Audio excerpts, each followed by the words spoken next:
ओम। जो जहाँ भी हैं वहीं से भगवान की कथा का श्रवण करें।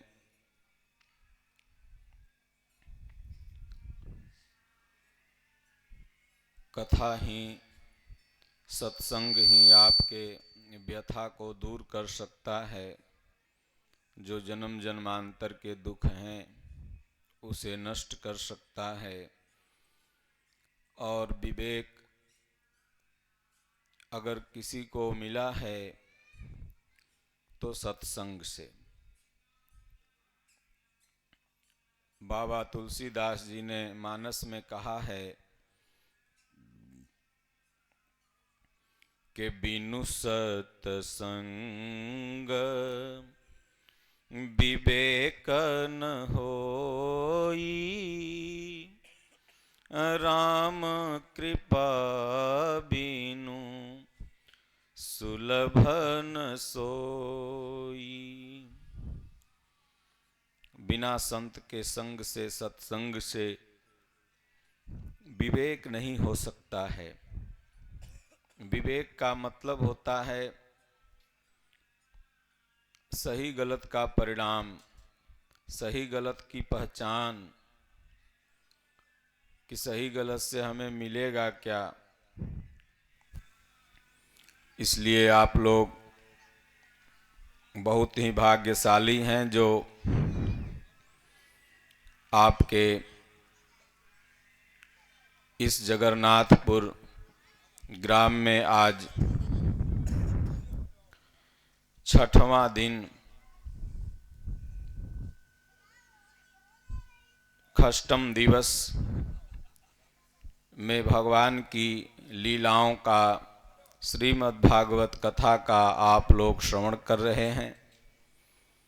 यह कथा श्री सुखदेव जी महाराज राजा परीक्षित को श्रवण करा रहे हैं।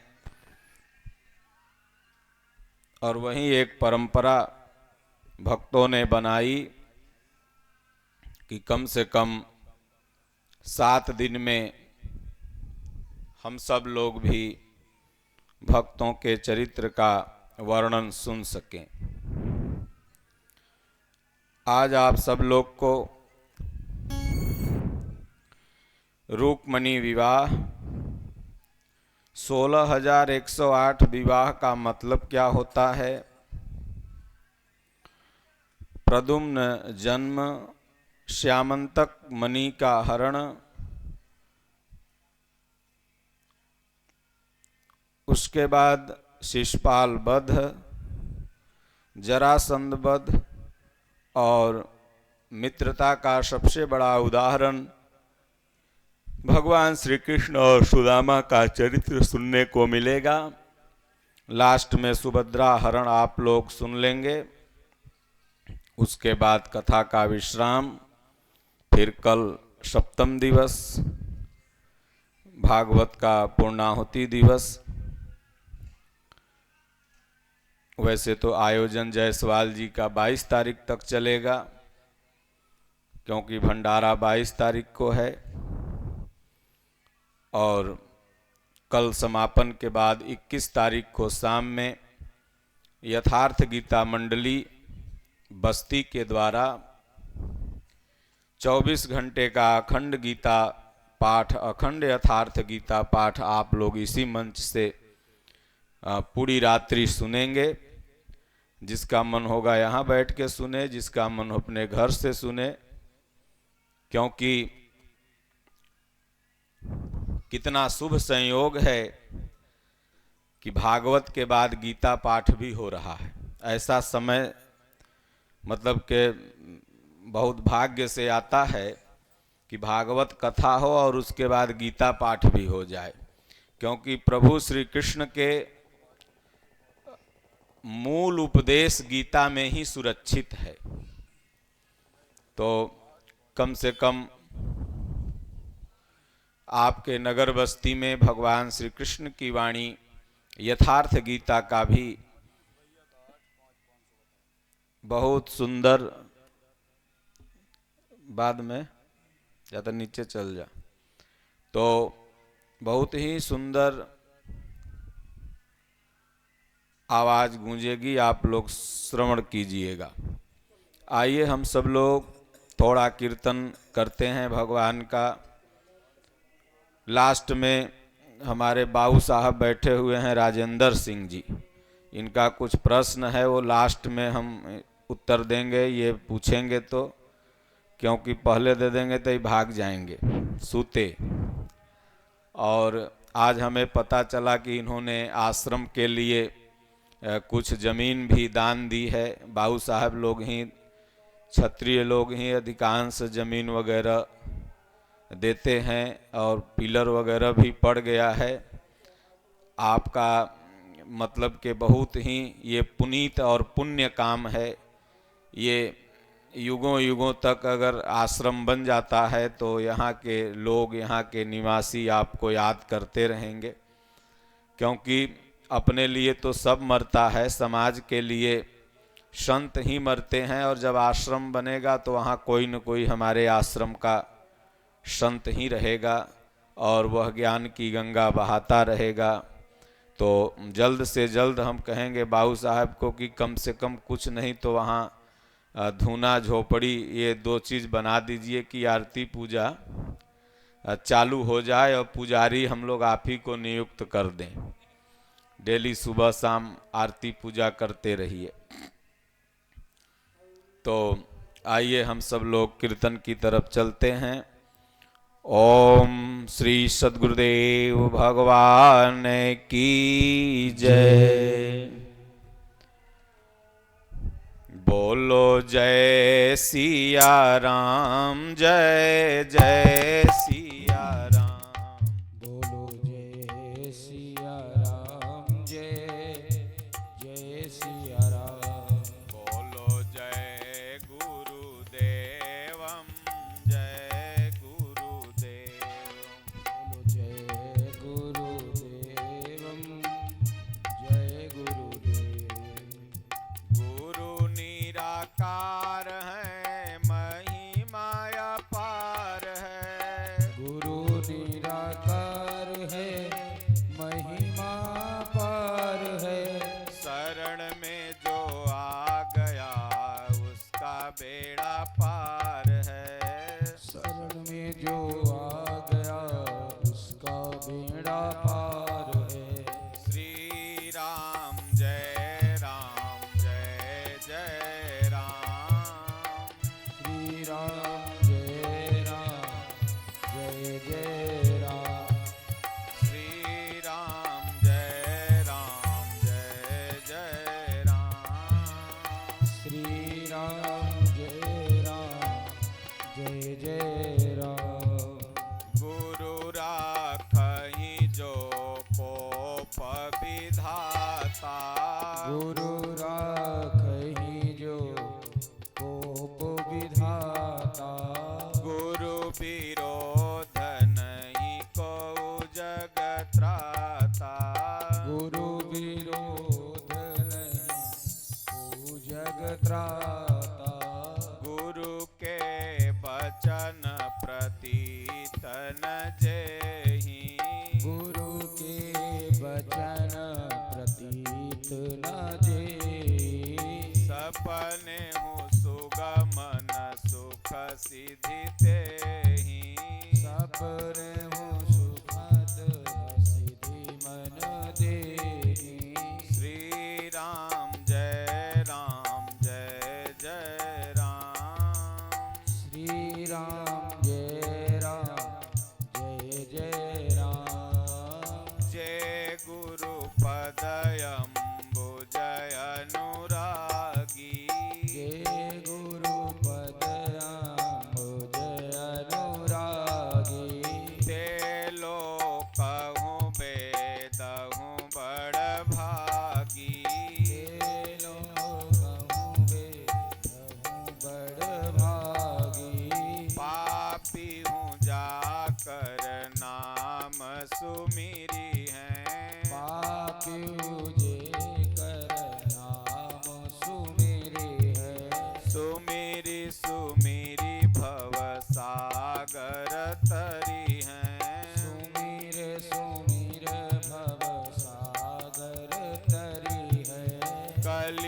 युग केवल नाम आधारा, कलयुग केवल नाम आधारा, सुमिरि सुमिरि नर उतरहि पारा, सुमिर सुमिर नर उतरहि पारा। बोलो जय सिया राम, जय जय सिया राम, जय सिया राम, जय जय सिया राम। बोलो जय गुरुदेवम, जय गुरुदेव, बोलो जय गुरुदेवम, जय गुरुदेव। बोलो जय गुरुदेवम, जय गुरुदेव, बोलो जय गुरुदेवम, जय गुरुदेव। उमा कहूँ मैं अनुभव अपना, उमा कहूँ मैं अनुभव अपना, सत हरि भजन जगत सब सपना, सत हरि भजन जगत सब सपना।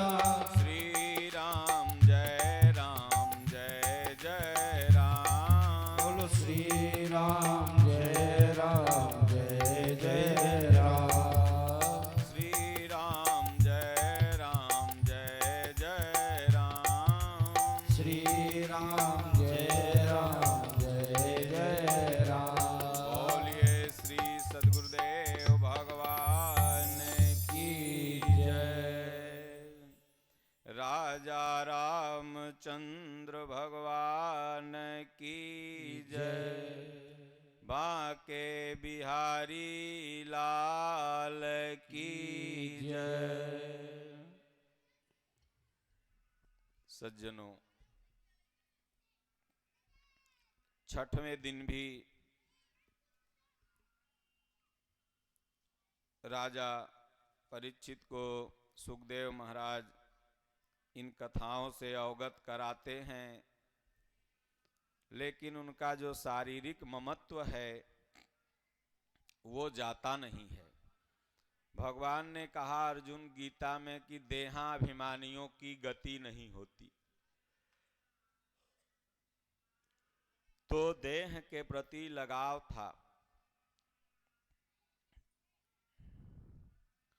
सातवें दिन वह मैं कथा सुनाऊंगा आप लोगों को कल, जिस कथा को सुन करके राजा परीक्षित का देहाभिमान दूर हो गया था। पूरी कथा परीक्षित को सुनाने के बाद सुखदेव जी ने देखा कि परीक्षित का जो देहासक्ति है, लगाव है, ये ममत्व है, अभी तो जस का तस बना हुआ है। तब लास्ट में वो कथा सुनाई, और वही कथा जब सुनते हैं तो हंसते हंसते अपने शरीर का वो परित्याग करते हैं, जिस विधि से परित्याग होना था तक्षक के काटने पर, मतलब शरीर से आसक्ति खत्म हो जाती है। सुखदेव जी महाराज कहते हैं कि राजन परीक्षित, भगवान नाना चरित करते हुए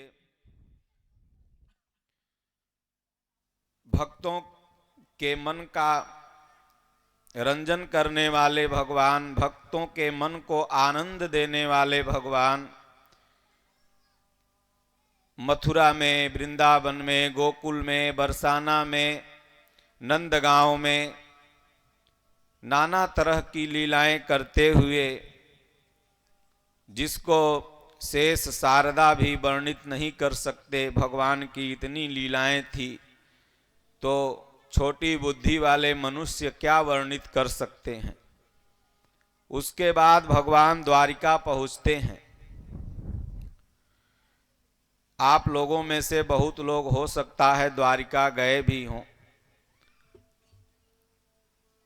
समुद्र में द्वारिका पूरी डूब गई है, और जिसको भी जाना होता है तो नाक में वो ऑक्सीजन लगा करके जाता है। भी आप हाल में ही देखे होंगे कि आपके भारत के प्रधानमंत्री अंदर गए थे, पूरा पहन करके मोर और गाड़े थे। तो उसी द्वारिका का जिक्र हो रहा है। भगवान राम भी हुए थे, भगवान कृष्ण भी हुए थे। कुछ लोग भगवान राम और कृष्ण को काल्पनिक बताते थे, वो खुद आज काल्पनिक होने की कगार पर आ गए हैं। भगवान राम और कृष्ण हुए थे, ये अक्षरशः सत्य है। राम का प्रभाव कितना है इस अवध में, इस अयोध्या में, इस मखौड़ा धाम में आप बैठे हुए हैं, राम का प्रभाव कितना है इसको जानिए कि राम राम जपते जपते 2 सीट वाली भारतीय जनता पार्टी आज कह रही है 400 पार। ये प्रभाव किसका है? तो राम नाम का। और जो राम के अस्तित्व को काल्पनिक बताया, वो बेचारे अब 2 सीट पर आने वाले हैं। ये हुआ राम नाम के महत्व। तो इसलिए सज्जनों, राम को काल्पनिक नहीं करना है। राम और कृष्ण थे, ऐतिहासिक घटनाएं घटित होती हैं तभी इतिहास बनता है। अयोध्या अवध आज भी भगवान राम के जन्मभूमि के रूप में सुशोभित है, भगवान कृष्ण के जन्मभूमि के रूप में सुशोभित आपको मथुरा है। और उसके बाद भगवान का तो तमाम लीला का स्थल तो पूरा ब्रजमंडल ही है, लेकिन जन्मभूमि तो मथुरा ही है, कारागार, जहाँ पर आप सब लोग, बहुत से लोग गए होंगे, देखे होंगे। जेल अभी भी ढांचा एक ऐसा बना हुआ है, लेकिन कभी बना भी रहा होगा। तो इसलिए राम और कृष्ण को, शिव को, किसी भी महापुरुष को काल्पनिक नहीं बताया जा सकता। हाँ, महापुरुषों का जो उद्देश्य होता है वो यथार्थ होता है। किसी भी चीज को वो कहानियों के माध्यम से बताते बताते आपको यथार्थ पर पहुंचा देंगे। जैसे हमारे आश्रम के एक संत थे बच्चा महाराज जी, अब नहीं रहे शरीर से, तो कोई कहानी उठाते थे और हंसाते हंसाते ऐसा यथार्थ पॉइंट देते थे कि सीधे दिल में घर कर जाता था, यथार्थ बात समझ में आ जाती थी। तो उसी द्वारिका की चर्चा अभी हम लोग करेंगे। रुक्मणी विवाह, भगवान का विवाह बहुत से लोग सोचते हैं जैसे आप सब लोगों ने विवाह किया था या किए हैं, वैसे ही भगवान भी विवाह किए रहे होंगे। अब वो किए थे कि नहीं किए थे, लेकिन एक साधक के लिए जो भगवान का विवाह है वो बिल्कुल आध्यात्मिक है। वो बाहरी सांसारिक विवाह जैसे एक सांसारिक प्राणी करता है वो नहीं है। रुक्मणी जी भीष्मक की पुत्री थी और भीष्मक राजा बड़े धर्मात्मा थे। एक ब्राह्मण से उन्होंने अपनी बिटिया का हाथ दिखलवाया। ब्राह्मण ने कहा, भाई ये तो यशस्वी है, लक्ष्मी है, और हमारा शास्त्र भी ये मानता है कि रुक्मणी लक्ष्मी की ही अवतार थी। तो उन लोगों ने कहा ये लक्ष्मी की अवतार हैं और इनका विवाह तो नारायण से होगा। तो भीष्मक राजा जो थे बड़े खुश हुए, बोले भाई हमर बिटिया अगर कृष्ण भगवान से विवाह हो जाए, अभी तो उनसे श्रेष्ठ कोई नहीं है। भगवान कृष्ण की चर्चाएं सब लोगों ने सुना था, कालिया नाग को मारना, कंस को मारना, उतने बड़े बड़े पहलवानों को मारना, धर्म की संस्थापना करना, तो बड़े खुश हुए। लेकिन रुक्मणी का जो बड़ा भाई था वो विरोध करने लगा, बोला अरे उसकी जात पात का कोई ठिकाना है? उस ग्वाले का न वो क्षत्रिय है, न जादवे है, न कौन वंश है, ओकर जात पात के कोई ठिकाना नहीं, उससे विवाह मेरी बहन का नहीं होगा। मेरी बहन का विवाह चंदेरी राज्य का जो राजा शिशुपाल है ना, उससे मैं करूंगा अपनी बहन का विवाह। तो छोटका भाई जो था उसका वो कहे नहीं कृष्ण भगवान से होगा। अब दोनों भाई में मतभेद, लेकिन बड़का भाई की बात सब माने, शादी विवाह सब तय हो गया शिशुपाल के साथ। इधर रुक्मणी जी चिंतित होने लगी कि भाई मैं तो मन ही मन पति मान बैठी हूँ भगवान श्री कृष्ण को, अगर इस नारकी व्यक्ति से शिशुपाल से मेरी शादी हो जाएगी तो जीवन भर नरक ही हो जाएगा मेरा, तो कोई उपाय करूं। तो देखिए माता सीता को भी लक्ष्मी का अवतार माना जाता है और इधर रुक्मणी को भी माना जाता है। और सामंजस्य देखिए मानस और भागवत का कि माता सीता भी गिरजा घर पूजने जाती हैं और यहाँ पर रुक्मणी भी गिरजा घर में माता पार्वती की पूजा करने जाती हैं। आज भी भारत के सनातन में है कि कोई भी कन्या शादी विवाह होता है या शादी से पहले भी सोमवार के दिन भगवान शंकर के यहाँ जल ढारने मंदिरों में जाया करती हैं, गिरजा पूजन करने जाया करती हैं। जो भगवान शिव को अपनी बिटिया नहीं देना चाहती थी माता पार्वती की माई, उस शिव पति के लिए सबसे बड़े देवता हो गए। उनकी पूजा करके लोग अच्छा पति ही न मांगती हैं, और जो कि अमंगल वेश था भगवान शिव का। तो गिरजा पूजन करने जाती हैं और माता पार्वती से वरदान मांगती हैं कि हमें वहीं वर मिले। यहाँ पर भी वो वहीं वरदान सीता भी माता मांगती हैं। फिर उसके बाद आती हैं तो एक ब्राह्मण के हाथ खत लिख करके भेजती हैं भगवान कृष्ण के पास द्वारिका, और कहती हैं, कोई दूत भी बोलता है लेकिन पंडित जी के हाथ उन्होंने भेजा था खत। और ब्राह्मण देवता खत लेके भगवान के पास जाते हैं, क्योंकि उनके मन में हर्ष था कि चलो इसी बहाने कन्हैया का हम दर्शन भी कर लेंगे और एक प्यार, एक दिल के उमंग, दिल के तरंग के भाव को भी वहां पहुंचा देंगे। तो पत्र लेकर के जाते हैं और भगवान उस पत्र को पढ़ते हैं। उस पत्र में यही लिखा रहता है टोटल समर्पण का चीज, प्रभु मैं आपकी हूँ, आपको मन ही मन पति मान बैठी हूँ, इसलिए रक्षा करिए। तो भगवान तो भक्त वत्सल हैं, शरणागत वत्सल हैं। भगवान ने खत पढ़ा और उसके बाद बलराम जी को कहा, और इधर शिशुपाल पूरी सेना लेके जरासंध की सेना के साथ बाराती सेना सब साथे में विवाह के लिए चल दिया। इधर भगवान भी चले और वहाँ जब पहुँचते हैं तो माता रुक्मणी को लेकर के हरण शब्द का प्रयोग आया है भागवत में। हरण शब्द का कई जगह से सुभद्रा हरण, चीर हरण और रुक्मणी हरण। और हरण माने अब चाहे जो हो, अपहरण अब गलत शब्द हो गया है आज के परिवेश में, लेकिन पहले हरण शब्द था। अपहरण और हरण का मतलब होता है, अपहरण मतलब आप जबरदस्ती किसी का हरण कर उसको पकड़ रहे हैं, ये अपहरण हुआ। लेकिन हरण का मतलब हुआ कि भाव से उसका मतलब उसकी मर्जी से आप उसके साथ कोई भी मतलब वार्तालाप कर रहे हैं, ये हरण हुआ।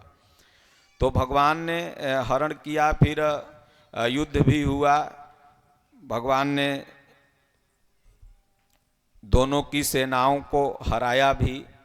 उसके बाद श्यामंतक मणि में भी भगवान ने एक विवाह किया जामवंती से, ये भी कथा आपको हम सुनाएंगे। लेकिन एक भजन हम आपको सुनाते हैं और इसी से आप समझ लीजिएगा कि सत्या, भद्रा, सत्यभामा जितना भी भगवान का विवाह हुआ, 8 विवाह इधर और 16,100 कन्याएं जो कैद थी, तो भगवान ने उन सबको छुड़ाया। तो छुड़ाया तो कन्याओं ने कहा कि देखिए भगवान, अब तो अगर मैं हम लोग घर भी जाऊंगी तो लोग यह नहीं कहेगा कि सभी तो भागी हुई है। दुनिया समाज आज भी देखिए, कोई लड़की भाग जाती है फिर घर आती है तो दम समाज थूकता है। तो उसी तरह हम लोग तो स्वेच्छा से आए नहीं थे, निश्चर ने हमको हरण कर लिया। तो अब जाएंगे घर में तो लोग थूकबे करेगा गांव समाज। तो भगवान कहे जाओ, कोई कमी नहीं है द्वारिका में, माखन मिश्री खाओ, भजन करो खूब गुण गाओ। कहा जाता है कि ये जितने पति रूप में यहाँ राम जन्म में देखी थी सब नारियां भगवान को, जाकी रही भावना जैसी, गोस्वामी जी ने बड़ा सुंदर, कोई पति रूप में, कोई पुत्र रूप में, कोई दुश्मन रूप में, तो वहीं सब वो रानियां बन के आई। खैर ये अलग मैटर है। तो कहने का तात्पर्य है कि एक बड़ी बढ़िया भजन है, और ये भजन अगर आप सुन लेंगे, समझ लेंगे, तो ये जान जाएंगे कि भगवान कृष्ण ने सांसारिक विवाह किया था या उनका विवाह आध्यात्मिक था। तो पहले मैं भजन सुना देता हूँ और उसके बाद फिर श्यामंतक मणि का मैं जिक्र करूँगा कि किस तरह से श्यामंतक मणि चुराई गई और किस तरह से भगवान को कलंक लगा और किस तरह से भगवान ने उस कलंक को मिटाया, और फिर जितना कलंक मिटाए उसमें एक विवाह इनका जरूर हो गया। तो आइए, बड़ा सुंदर भजन है, और ये भजन को मैं प्यासी जी से कहूँगा कि ये अपने म्यूजिक पर भी सुना देंगे, लेकिन पहले हम आप लोगों को ऐसे ही सुना देते हैं। आओ मेरी सखियों मुझे मेहंदी लगा दो, आओ मेरी सखियों मुझे मेहंदी लगा दो, मेहंदी लगा दो मुझे सुंदर सजा दो, मुझे श्याम सुंदर की दुल्हन बना दो, मुझे श्याम सुंदर की दुल्हन बना दो। अब दूसरी लाइन बड़ी मार्मिक है। सत्संग में मेरी बात चलाई, सतगुरु ने मेरी की थी सगाई, सत्संग में मेरी बात चलाई, सतगुरु ने मेरी की थी सगाई, उनको बुला के हाथ लेवा तो करा दो, आओ मेरी सखियां मुझे मेहंदी लगा दो, मेहंदी लगा दो मुझे सुंदर सजा दो, मुझे श्याम सुंदर की दुल्हन बना दो। तीसरी लाइन और भी मार्मिक। ऐसी पहनू चूड़ी की कबहू न टूटे, ऐसी पहनू चूड़ी की कबहू न टूटे, ऐसा बरू दूल्हा की कबहू न छूटे, ऐसी पहनू चूड़ी की कबहू न टूटे, ऐसा बरू दूल्हा की कबहू न छूटे, अचल सुहाग की, अचल सुहाग की बिंदिया लगा दो, आओ मेरी सखियों मुझे मेहंदी लगा दो, मुझे श्याम सुंदर की दुल्हन बना दो। चौथी लाइन और ही गंभीर है कि ऐसी ओढ़ू चुनरी के रंग नाही छूटे, ऐसी ओढ़ू चुनरी की रंग नाही छूटे, प्रीत का धागा कबहू न टूटे, ऐसी ओढ़ू चुनरी की कबहू न टूटे, प्रीत का धागा कबहू न छूटे। ब्याह में रचा मुझे मेरे मोहन, ऐसी चुनरी ऐसी ओढ़ू चुनरी की रंग नाही छूटे, प्रीति का धागा कबहू न टूटे, आज मेरी मोतियों से मांग तो भरा दो, मुझे श्याम सुंदर की दुल्हन बना दो, आओ मेरी सखियां मुझे मेहंदी लगा दो, मुझे श्याम सुंदर की दुल्हन बना दो। 5वीं लाइन, प्रीति की पायल पहिनी नाच नाच गाऊंगी, प्रीति की पायल पहिनी नाच नाच गाऊंगी, अविनाशी प्रीतम से ब्याह मैं रचाऊंगी, मुझे मेरे मोहन से कोई तो मिला दो, मुझे मेरे मोहन से, रुक्मणी कह रही है, मुझे मेरे मोहन से कोई तो मिला दो, मुझे श्याम सुंदर की दुल्हन बना दो, आओ मेरी सखियों मुझे मेहंदी लगा दो, मुझे श्याम सुंदर की दुल्हन बना दो।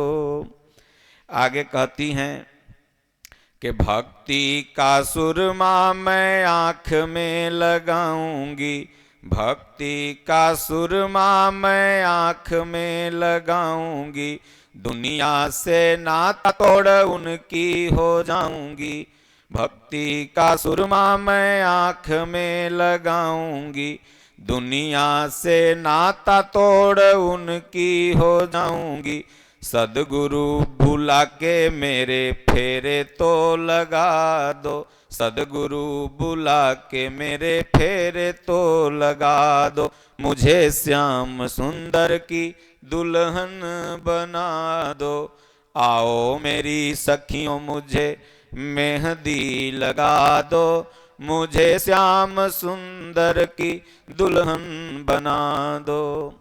बहुत से जो लोग कहते हैं अरे भगवानों तो ब्याह कर लेते महाराज, तो हम कर ली तो का अपराध कैली, उनके लिए है कि भगवान ने कौन ब्याह किया और जो भगवान ने विवाह किया जिससे उन भक्त का भाव क्या था।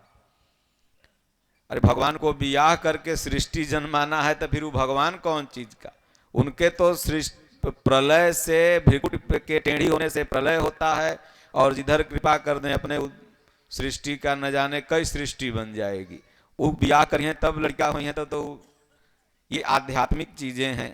तो आओ मेरी सखियों मुझे मेहंदी लगा दो, मुझे श्याम सुंदर की दुल्हन बना दो। हम लोगों की जो वृत्तियां हैं ना यही सखी हैं, जो हमारे आपके अंदर वृत्ति है भक्ति की ये सखी है, और जो विकार हैं यही दुश्मन है। तो जब साधक भजन चिंतन करने लगता है तो कह रहा है कि हमें भक्ति की मेहंदी लगा दो मेरी वृत्तियां जो हैं, तो आओ मेरी सखियों मुझे मेहंदी लगा दो, मुझे श्याम सुंदर की दुल्हन बना दो। दूसरी लाइन में ये शादी फिट कहाँ होती है, इसके अगुआ कहाँ है, ये नयन में नयन मिला कहाँ। जैसे शादी का दो चीज होता है, या तो कोई नताई रिश्तेदारी गया वहाँ लड़की लड़का देख लिए, या कोई अगुआ आता है वहाँ से शादी फिट हो जाती है समाज में, या लड़का लड़की स्कूल गए वहाँ से भी कितनी फिट हो जाती है। लेकिन ये शादी कहाँ फिट हो रही है, रुक्मणी जी की। तो कहते हैं कि सत्संग में मेरी बात चलाई। ये जो आप लोग सत्संग में बैठे हैं ना, अभी शादी के बाद चलेगा भगवान से शादी होगी, ये सत्संग में आए तो शादी की बात चल गई। किससे शादी होने की? भगवान से, परमात्मा से। तो सत्संग में मेरी बात चलाई, सतगुरु ने मेरी की थी सगाई। इंगेजमेंट होता है ना आजकल, तो ये इंगेजमेंट कौन करते हैं? सतगुरु। भगवान और जीव को आमने सामने खड़ा करने वाला तो गुरु ही होता है, इसलिए सगाई, सतगुरु इस शादी के सगाई करने वाले हैं। और उनको बुला के हाथ लेवा तो करा दो, कुछ लेन देन। तो सदगुरु जब रहेंगे तबे ना भक्त का भाव जो होता है भगवान को अपना समर्पित करता है। तो मुझे श्याम सुंदर की दुल्हन बना दो, ऐसी पहन चूड़ी की कबहू न टूटे। ये सब तो चूड़ी टूट जाती है, पति मर जाता है तो माई लोग ये छाती पे फोड़ देती हैं, लेकिन ये कह रहा है कि नहीं, अगर ये चूड़ी मिल गई, भगवान में चित्त लग गया, तो ये चूड़ी कभी भी नहीं फूट सकती। ऐसी पहनु चूड़ी की कबहू न फूटे, ऐसा बरू दूल्हा जो कबहू न छूटे। जब माता मीरा के पति भोजराज का देहांत हो गया तो गांव की औरतें सास सब मिल के बोली माता मीरा को कि चूड़ी फोड़ दो, ये सिंदूर में राख लगा लो। तो बोली क्यों? बोले तुम्हारे पति तो मर गए। बोले नहीं नहीं, मेरा जो सुहाग है वो अमर है, ऐसे पति को क्यों बरूं जो जन्मे मरी जाए, मीरा तो अविनाशी बरे सुहाग अमर हो जाए। जैसे राधा वैसे मीरा, एक भजन है ना, एक राधा एक मीरा, दोनों ने श्याम से भक्ति की। भजन अगर प्यासी जी को याद होगा तो कभी सुनाएंगे, तो समय नहीं मिलता हम लोगों को। तो कहते हैं ऐसी पहनू चूड़ी जो कबहू न टूटे, ऐसा बरूं दूल्हा जो कबहू न छूटे, अचल सुहाग की बिंदिया लगा दो। ये सुहाग की बिंदी माई लोग जो लगाती है ना, सुहाग की बिंदी, तो ये भजन चिंतन ध्यान पूजन एक परमात्मा के प्रति श्रद्धा, ये अचल विश्वास ही अचल हो गया। तो अचल सुहाग, जब भजन करने लगोगे भगवान आमने सामने है तो सुहाग अचल हो गया, फिर न जन्म होगा न मृत्यु होगी, सुहाग अचल संपत्ति मिल गई। भगवान चल नहीं है, अचल हैं, अविनाशी हैं, अपरिवर्तनशील हैं, और उनकी कृपा हो गई तो यही हो गया बिंदी। जब एगो भजन है ना कि सैया भय को तवाल तय अब डर काहे का, तो अचल सुहाग की बिंदिया लगा दो, मुझे श्याम सुंदर की दुल्हन बना दो। आओ मेरी सखियों मुझे सुंदर सजा दो, मेहंदी लगा दो मुझे सुंदर सजा दो, मुझे श्याम सुंदर की दुल्हन बना दो।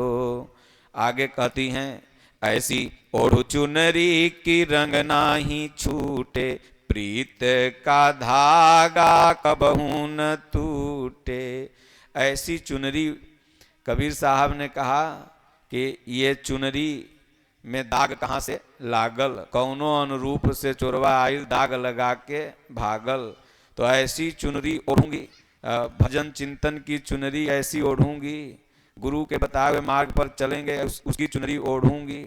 और प्रीत के धागा कबहू न टूटे, उसमें जो प्रीत के धागा से वो चुनरी बनी हुई है, एक एक धागा जो ऐसे और ऐसे उसमें लगा हुआ है, यह प्रेम का धागा है, प्रीत का धागा है, और ये कभी नहीं टूटेगा।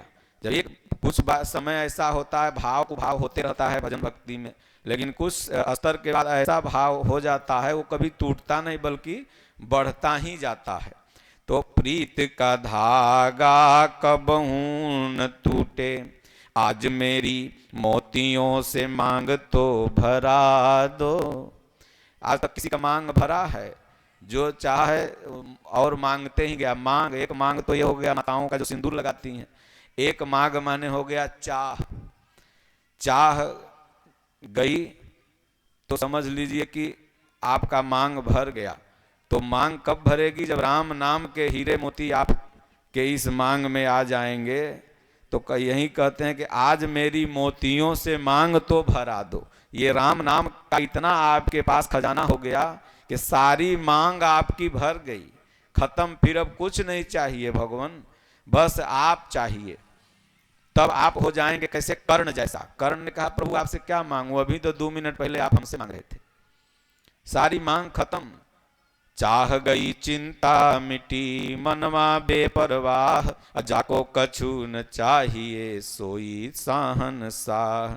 तो आज मेरी मोतियों से मांग तो भरा दो, मुझे श्याम सुंदर की दुल्हन बना दो। रुक्मणी विवाह, शंकर विवाह, आज की कथा अगर कोई और व्यास लोग तमाम जो भागवत करते हैं इतने में खत्म हो जाती, क्योंकि अब वो लोग ब्याह की शादी, साड़ी लाओ, सेनूर लाओ, टिकली लाओ, चढ़ाओ, भकाज रुक्मणी का विवाह है। वास्तविक विवाह समझा ही नहीं पाते कि वास्तविक विवाह क्या है, और उसके बाद फिर कल खत्म। तो ये वास्तविक विवाह समझाना है कि वास्तविक विवाह क्या है, तो इसको समझिए तो वास्तविक विवाह समझ में आ जाएगा। आगे कहती हैं कि प्रीति की पायल पहनी नाच नाच गाऊंगी। जब प्रीति का पायल पहन लेंगे ना तो लोक लज्जा खत्म हो जाएगा। माता मीरा को कोई कुछ कहे कोई कुछ कहे, लेकिन एकदम भजन करते रहें। कोई कहे मीरा भई बावरी, सास कहे कुल नासी रे, लेकिन मीरा भजन करते रही। तो प्रीति की पायल पहनी नाच नाच गाऊंगी। जब आप भजन चिंतन करने लगे ना तो गाँव बड़का भगत बनल है, लेकिन उसको क्या पता यहाँ तो प्रीत का पायल पहन लिया है, इसको अनुराग जग गया है, मांग भरा गई है, इसको लाज थोड़ी है। अभी तो ये नाच नाच गाएगा भगवान का भजन। तो प्रीति की पायल पहनी नाच नाच गाऊंगी। आप दारू पीने जाओ, गलत काम करने जाओ, एक आदमी भी आपको व्यंग करने वाला नहीं मिलेगा भर रास्ता। लेकिन अभी सुंदरकांड पढ़ने जाओ, मंदिर में जाओ, उधर सत्संग आओ तो देखा बड़ा सत्संगी बनल है, जाते हैं वह सत्संग सुन रहे। यानी इसमें व्यंग कौन करवाता है? भगवान। भगवान करवाते हैं कि देखते हैं ठोकते ठहराते हैं ससुरा के ही सुनी के भाग जाई उधर से। इसमें जरूर व्यंग करवाएंगे, भगवान परीक्षा लेवाते हैं। जो वैसा रहता है उधर से गाड़ी घुमा लेगा, कहाँ से हम कराए काटने, जो भक्त रहेगा आ जाएगा। तो प्रीति की पायल पहनी नाच नाच गाऊंगी, अविनाशी प्रीतम से ब्याह मैं रचाऊंगी। मैं उससे विवाह करूंगी जो अविनाशी है, जिसका विनाश ही नहीं है, जो रोज जन्म रहा है रोज मर रहा है, उससे क्या विवाह करें? ये तो बाहरी जो विवाह होते हैं ये तो दोनों कामना पूर्ति होती है। आपकी कामना पूर्ति, पत्नी की कामना पूर्ति, है तो सांसारिक विवाह है, प्रजनन है, तो संसार में होते रहते हैं। लेकिन भगवान को अगर आप दृष्टांत देते हैं कि भगवानों किए थे, भगवान ये विवाह किए थे। रुक्मणी ने चाहे अन्य 16,108 रानियों ने ये विवाह भगवान श्री कृष्ण से किया था, जो अभी चर्चा हो रही है। तो अविनाशी प्रीतम से ब्याह मैं रचाऊंगी, मुझे मेरे मोहन से कोई तो मिला दे, मुझे श्याम सुंदर की दुल्हन बना दे। जैसे जैसे नजदीकी साधना की बढ़ती जाती है ना, लगता है कब पहुंच जाएं, एक बेचैनी हो जाती है। तो साधक करा कोई भी तो मिला दे। जैसे आपका लड़का भूल जाए और उससे आप खूब प्रेम कर रहे हैं, हजारों लोग से पूछेंगे कोई तो बताओ भाई किधर गया, तो कोई मुझे मेरे मोहन से मिला दे, मुझे श्याम सुंदर की दुल्हन बना दो। आओ मेरी सखियों मुझे सुंदर सजा दो, मुझे श्याम सुंदर की दुल्हन बना दो। आगे कहती हैं भक्ति का सुरमा मैं आंख में लगाऊंगी, दुनिया से नाता तोड़ उनकी हो जाऊंगी। ऐसे तो इन आंख से आप देख रहे हैं तो संसार में लग रहा है मेरे माता है, पिता है, परिवार है, मेरा गांव है। लेकिन जब इस आंख में भक्ति का सुरमा लग जाएगा ना, तब तो पूरा विश्व ही आपको परिवार नजर आने लगेगा, हर जगह भगवान नजर आने लगेंगे। फिर ये लगेगा कि सब जगह सिया राम में की दृष्टि आ गई। तो ये भक्ति का सुरमा जो लगा दिया, तो आंख में लगाऊंगी और दुनिया से नाता तोड़, फिर उसका दुनिया से नाता ही टूट जाता है। तब तमाम ऋषि मुनि संत महात्मा देखते हैं जब भक्ति की पराकाष्ठा में माता मीरा पहुंची तो सब नाते रिश्ते तोड़ दी और मजीरा लेकर के और भगवान का भजन करते हुए अपना निकल गई। उनको तो बस चारों तरफ भगवान ही नजर आते थे। एक बार गुरु नानक जी चले गए एक मस्जिद में, और उधर जिधर खुदा की वो थी चादर पोसी रहती है ना, उधर ही पैर करके लेट गए। तो मौलवियों ने कहा कि अरे बाबा इधर पैर मत करो, इधर खुदा की वो चादर पोसी है, इधर मत करो। तो उन्होंने कहा भैया जिधर तुम्हारे खुदा न हो उधर घुमा दो। और जब गोड़ पकड़ के जिधर जैसे घुमावे तो मस्जिद भी वैसे ही घूमती चली जाए। खुदा तो चारों तरफ है, भगवान तो चारों तरफ है, बस सब उनके भगत बन गए। बोले ये महापुरुष हैं, पीर हैं, फकीर हैं। तो कहते हैं कि जब वो दृष्टि आ जाती है, भक्ति का सुरमा लग जाता है, तो दुनिया से साधक नाता तोड़ के भगवान का हो जाता है। तो दुनिया से नाता तोड़ उनकी हो जाऊंगी, सदगुरु बुला के मेरे फेरे तो लगा दो। बाहरी शादी होती तो पंडित जी बुला के न मेरे फेरे लगा दो लिखा था यहाँ, लेकिन नहीं, सदगुरु बुला के मेरे फेरे तो लगा दो। ये सदगुरु ही फेरा लगवाते हैं।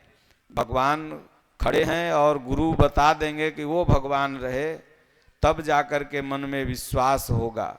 और नहीं तो भगवान को आपने तो देखा ही नहीं, तो कैसे पहचानोगे कि भगवान कौन है।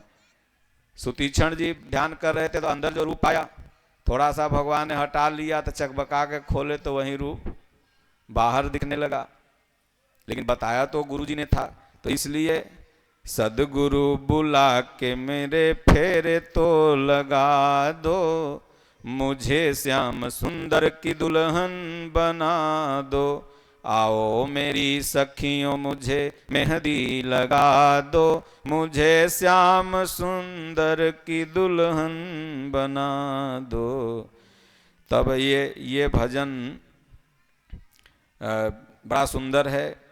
फिर भगवान श्री कृष्ण और रुक्मिणी का जब विवाह होता है तो कहा जाता है कि प्रद्युम्न पैदा हुए, और प्रद्युम्न का अगला जन्म जो था वो कामदेव का था। और कामदेव का था ना प्रद्युम्न का जन्म। तो प्रद्युम्न का जब जन्म हुआ तो संबरासुर का नाम का एक राक्षस उनको चुरा लिया और जाके समुद्र में फेंक दिया द्वारिका जी में, तो मछली के पेट में चले गए। और उसके बाद फिर मायावती नाम की एक औरत थी, उसने पाया तो फिर काटा जब मछली, बीच में लड़का, तो उसको लड़का उड़का नहीं था तो खूब खुश हुई। फिर बाद में चल के भगवान से प्रद्युम्न मिले भी।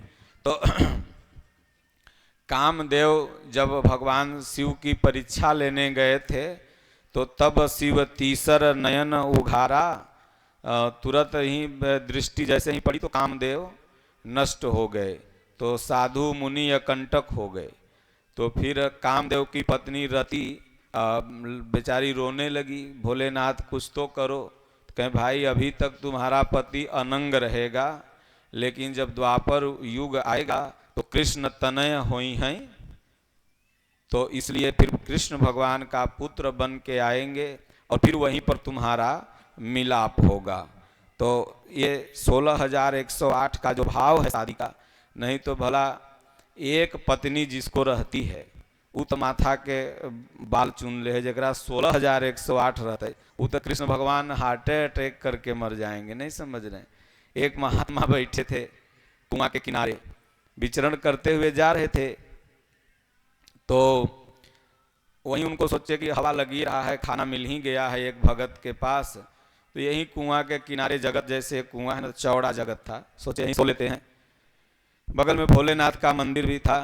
तो महात्मा जी सो गए। तब तक लगन का समय था, खूब बाराती ड्रम ड्रम बाजा डीजे एकदम बजते हुए आया तो नींद खुल गया। अब महात्मा जी जंगल में रहते थे, तो बारात वगैरह कभी नहीं देखे थे। तो एक आदमी को बुलाए, बोले कोई क्या जा रहा है ये? तो बोले महाराज ये बारात है। बोले ये बारात क्या होती है? बोले इसमें लड़का लड़की का शादी होगा, ब्याह होगा, बेटवा होगा, और क्या होगी, आप साधु बन गए तो नहीं पता आपको? बोले ना भैया हम जंगल में रहते हैं, हमको क्या पता। तो बोले अच्छा ठीक है जाओ। सब लोग चले गए, महात्मा जी फिर अपना सो गए। जैसे ही आवाज़ कम हुई सो गए। तो कभी कभी आप देखते हो जो सोचते हो वही स्वप्न में आ जाता है। जैसे कभी सोच लो कि कहीं हमारे मंडप में दुकनिया को उन्होंने तोड़ लें ताला वाला, तो रात में आ जाता है सपन में कि तोड़ लिया ताला और चोरी हो गई। फिर जगिएगा तो कहना ना भाई चाबी तो ये है, ताला कहाँ तोड़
तो जैसा सोचते हैं वैसा सपना आ जाता है।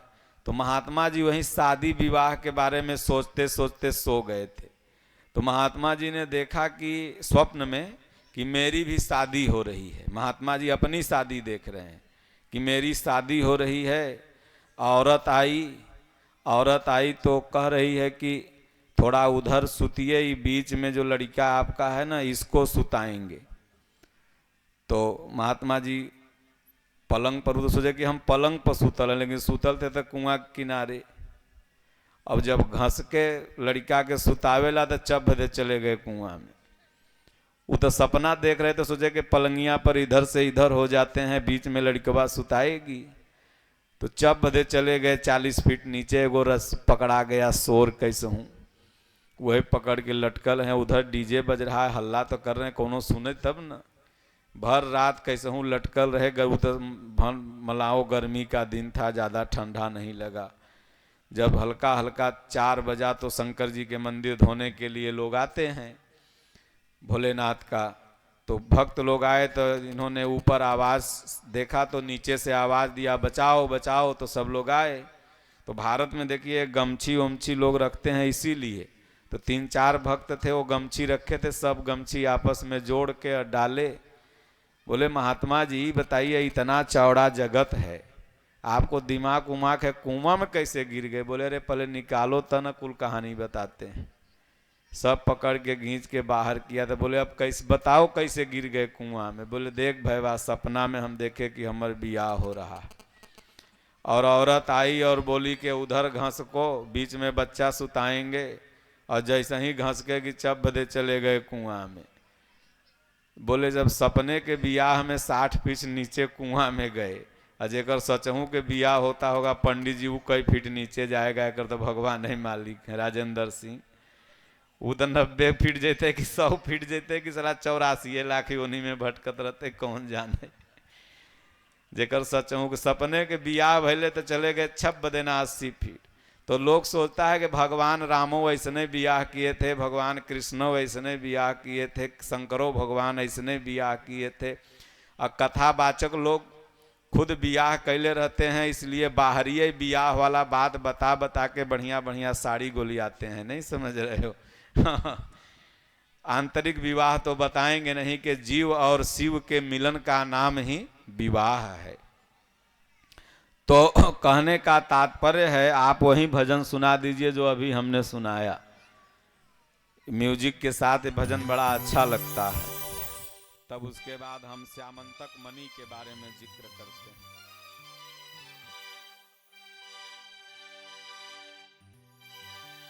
आओ मेरी सखियों मुझे मेहंदी लगा दो,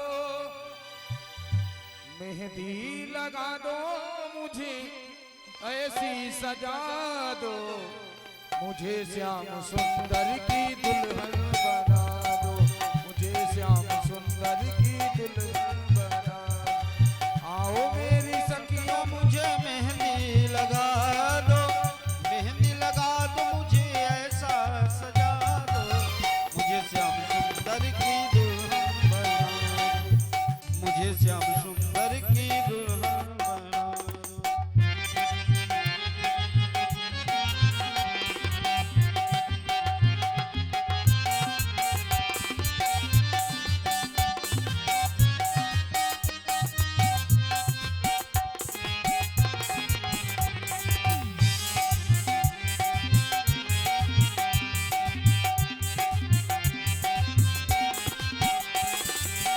सत्संग में मेरी बात चलाई, सत्संग में मेरी बात चलाई, सतगुरु ने मेरी कीनी रे सगाई, सतगुरु ने मेरी कीनी सगाई।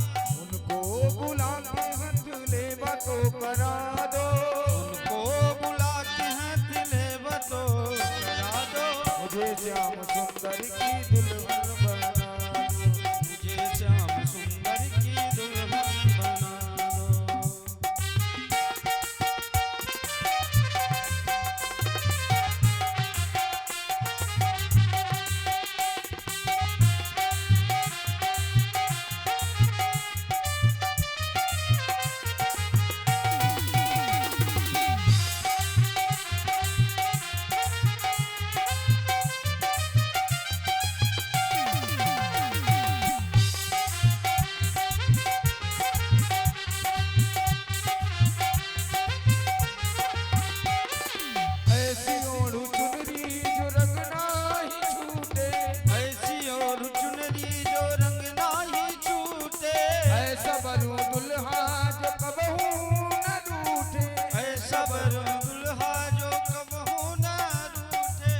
अटल सुहाग की बिंदिया लगा दो, अटल सुहागी की बिंदिया लगा दो, मुझे श्याम सुंदर की दुल्हन बना दो, मुझे श्याम सुंदर की दुल्हन बना दो।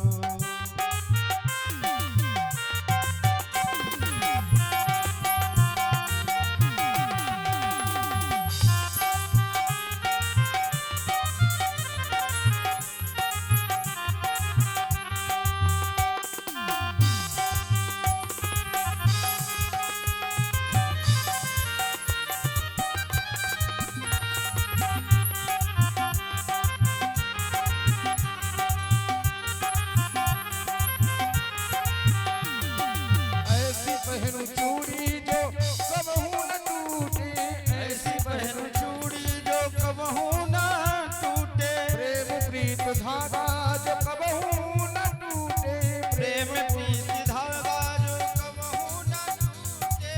आज मेरी मोतियों से मांग तो भरा दो, आज मेरी मोतियों से मांग तो भरा दे, मुझे श्याम सुंदर की दुल्हन बना दो, आज मुझे दुल्हन की दुल्हन बना दो।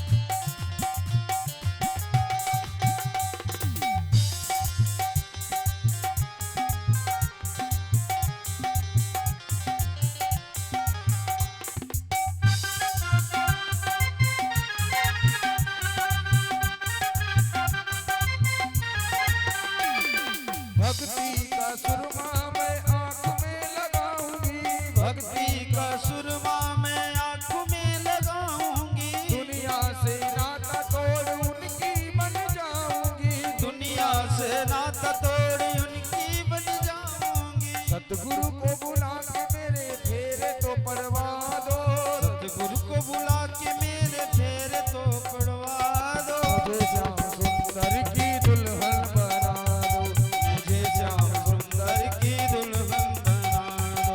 आओ मेरी सखियों मुझे मेहंदी लगा दो, आओ मेरी सखियों मुझे मेहंदी लगा दो, मुझे श्याम सुंदर की दुल्हन बना दो, मुझे श्याम सुंदर की दुल्हन बना दो, मुझे श्याम सुंदर की दुल्हन बना दो, मुझे श्याम सुंदर की दुल्हन बना दो।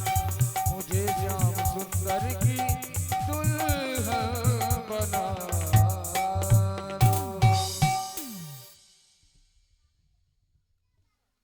ओम।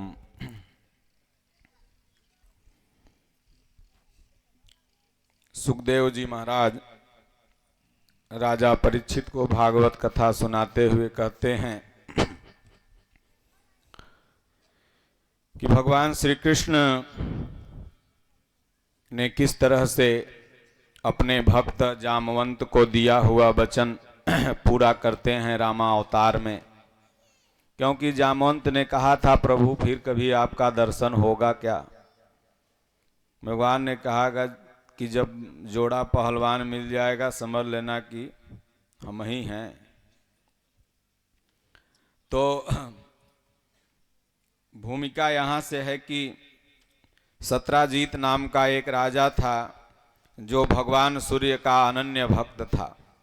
उसने भगवान सूर्य से भक्ति कर एक श्यामंतक मणि हासिल की थी। श्यामंतक मणि का यह भाव था कि श्यामंतक मणि 4 मन सोना प्रतिदिन दिया करती थी।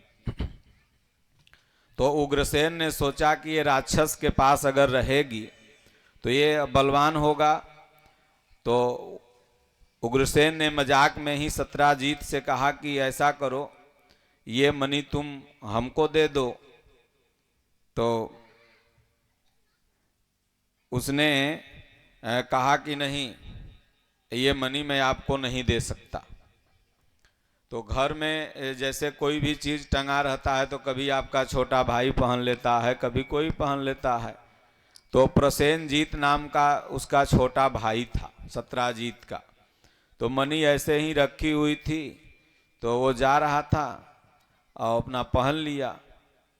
तो आगे जब बढ़ा सत्राजीत तो घोड़े से था, एक शेर भूखा था, घोड़े को भी खा गया, सत्राजीत के भाई प्रसेनजीत को भी खा गया। और मणि लेकर के उस शेरवा अपन मुँह में लटकैले और गुफा में जाने लगा। जब गुफा में जाने लगा तो जामवंत जी ने देखा कि एक चमकता हुआ सूर्य जैसा ये क्या लिए हुए है। जामवंत जी नज़दीक गए, देखे मणि थी, बहुत अच्छा था। सोचे कि हमारी बिटिया जामवंती होगी। अब देखिए, बहुत से लोग कहते हैं कि हनुमान जी बानर थे और बहुत से लोग कहते हैं कि जामवंत जी भालू थे। लेकिन आप विचार करिए, अगर जामवंत जी भालू होते तो भगवान कृष्ण पागल हो गए थे। जामवंती उनकी पुत्री भलुनी न हो जाती। अब भालुनी से कैसे कोई आदमी ब्याह करेगा? ए बाबू साहब, कोई करेगा?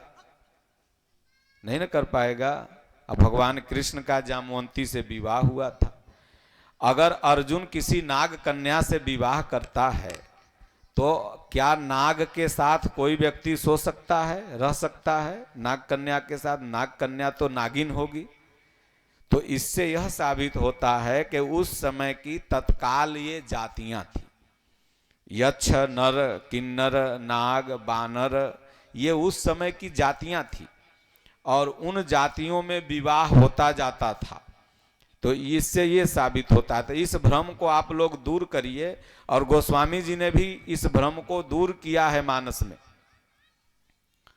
कसरे राम मनुज सठ भंगा एक जगह कहते हैं, और दूसरे जगह कहते हैं मानस में हनुमान जी और जामवंत के लिए कि फिरत कुबेस साधु सन मानु अजिमि जग जाम वंत हनुमानु। यानी वो साधु थे, कुबेस बना करके केवल रह रहे थे कि लोग हमें पहचान न पाए।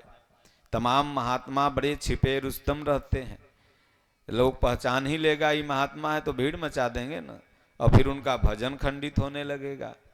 इसलिए हनुमान जी न बानर थे न जामवंत जी भालू थे, इसको दिमाग से निकाल दीजिए। तो सोचे कि चमकता हुआ चीज है, हर बाप का मन होता है कि अपनी पुत्री को इसको दे देंगे। कोई बढ़िया चीज आप मार्केट में जाते हैं देखते हैं तो बाल बच्चा ला खरीद के लेबे करते हैं। तो उन्होंने सोचा कि इस शेर के उपयोग तो है नहीं, तो शेर से उन्होंने लड़ाई किया। तो शेर से जब लड़ाई हुआ तो वो मणि उन्होंने हासिल कर लिया, पहलवान तो थे ही, और मणि ले जा करके वहीं बिटिया को दे दिया।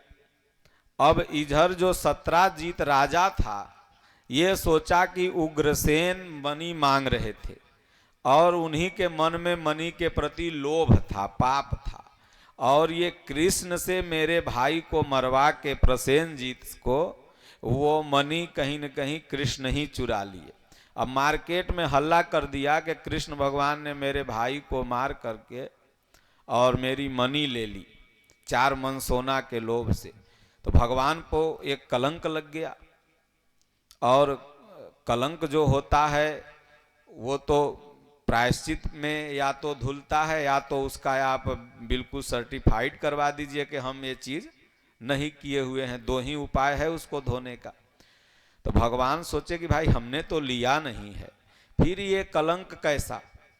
तो सोचे कि इसमें देखते हैं क्या है। तो वो नारायण थे, वो तो लीला थी कि जामवंती को अपनी शरण में लेना था और जामवंत को अपना दर्शन देना था इस कृष्णा अवतार में।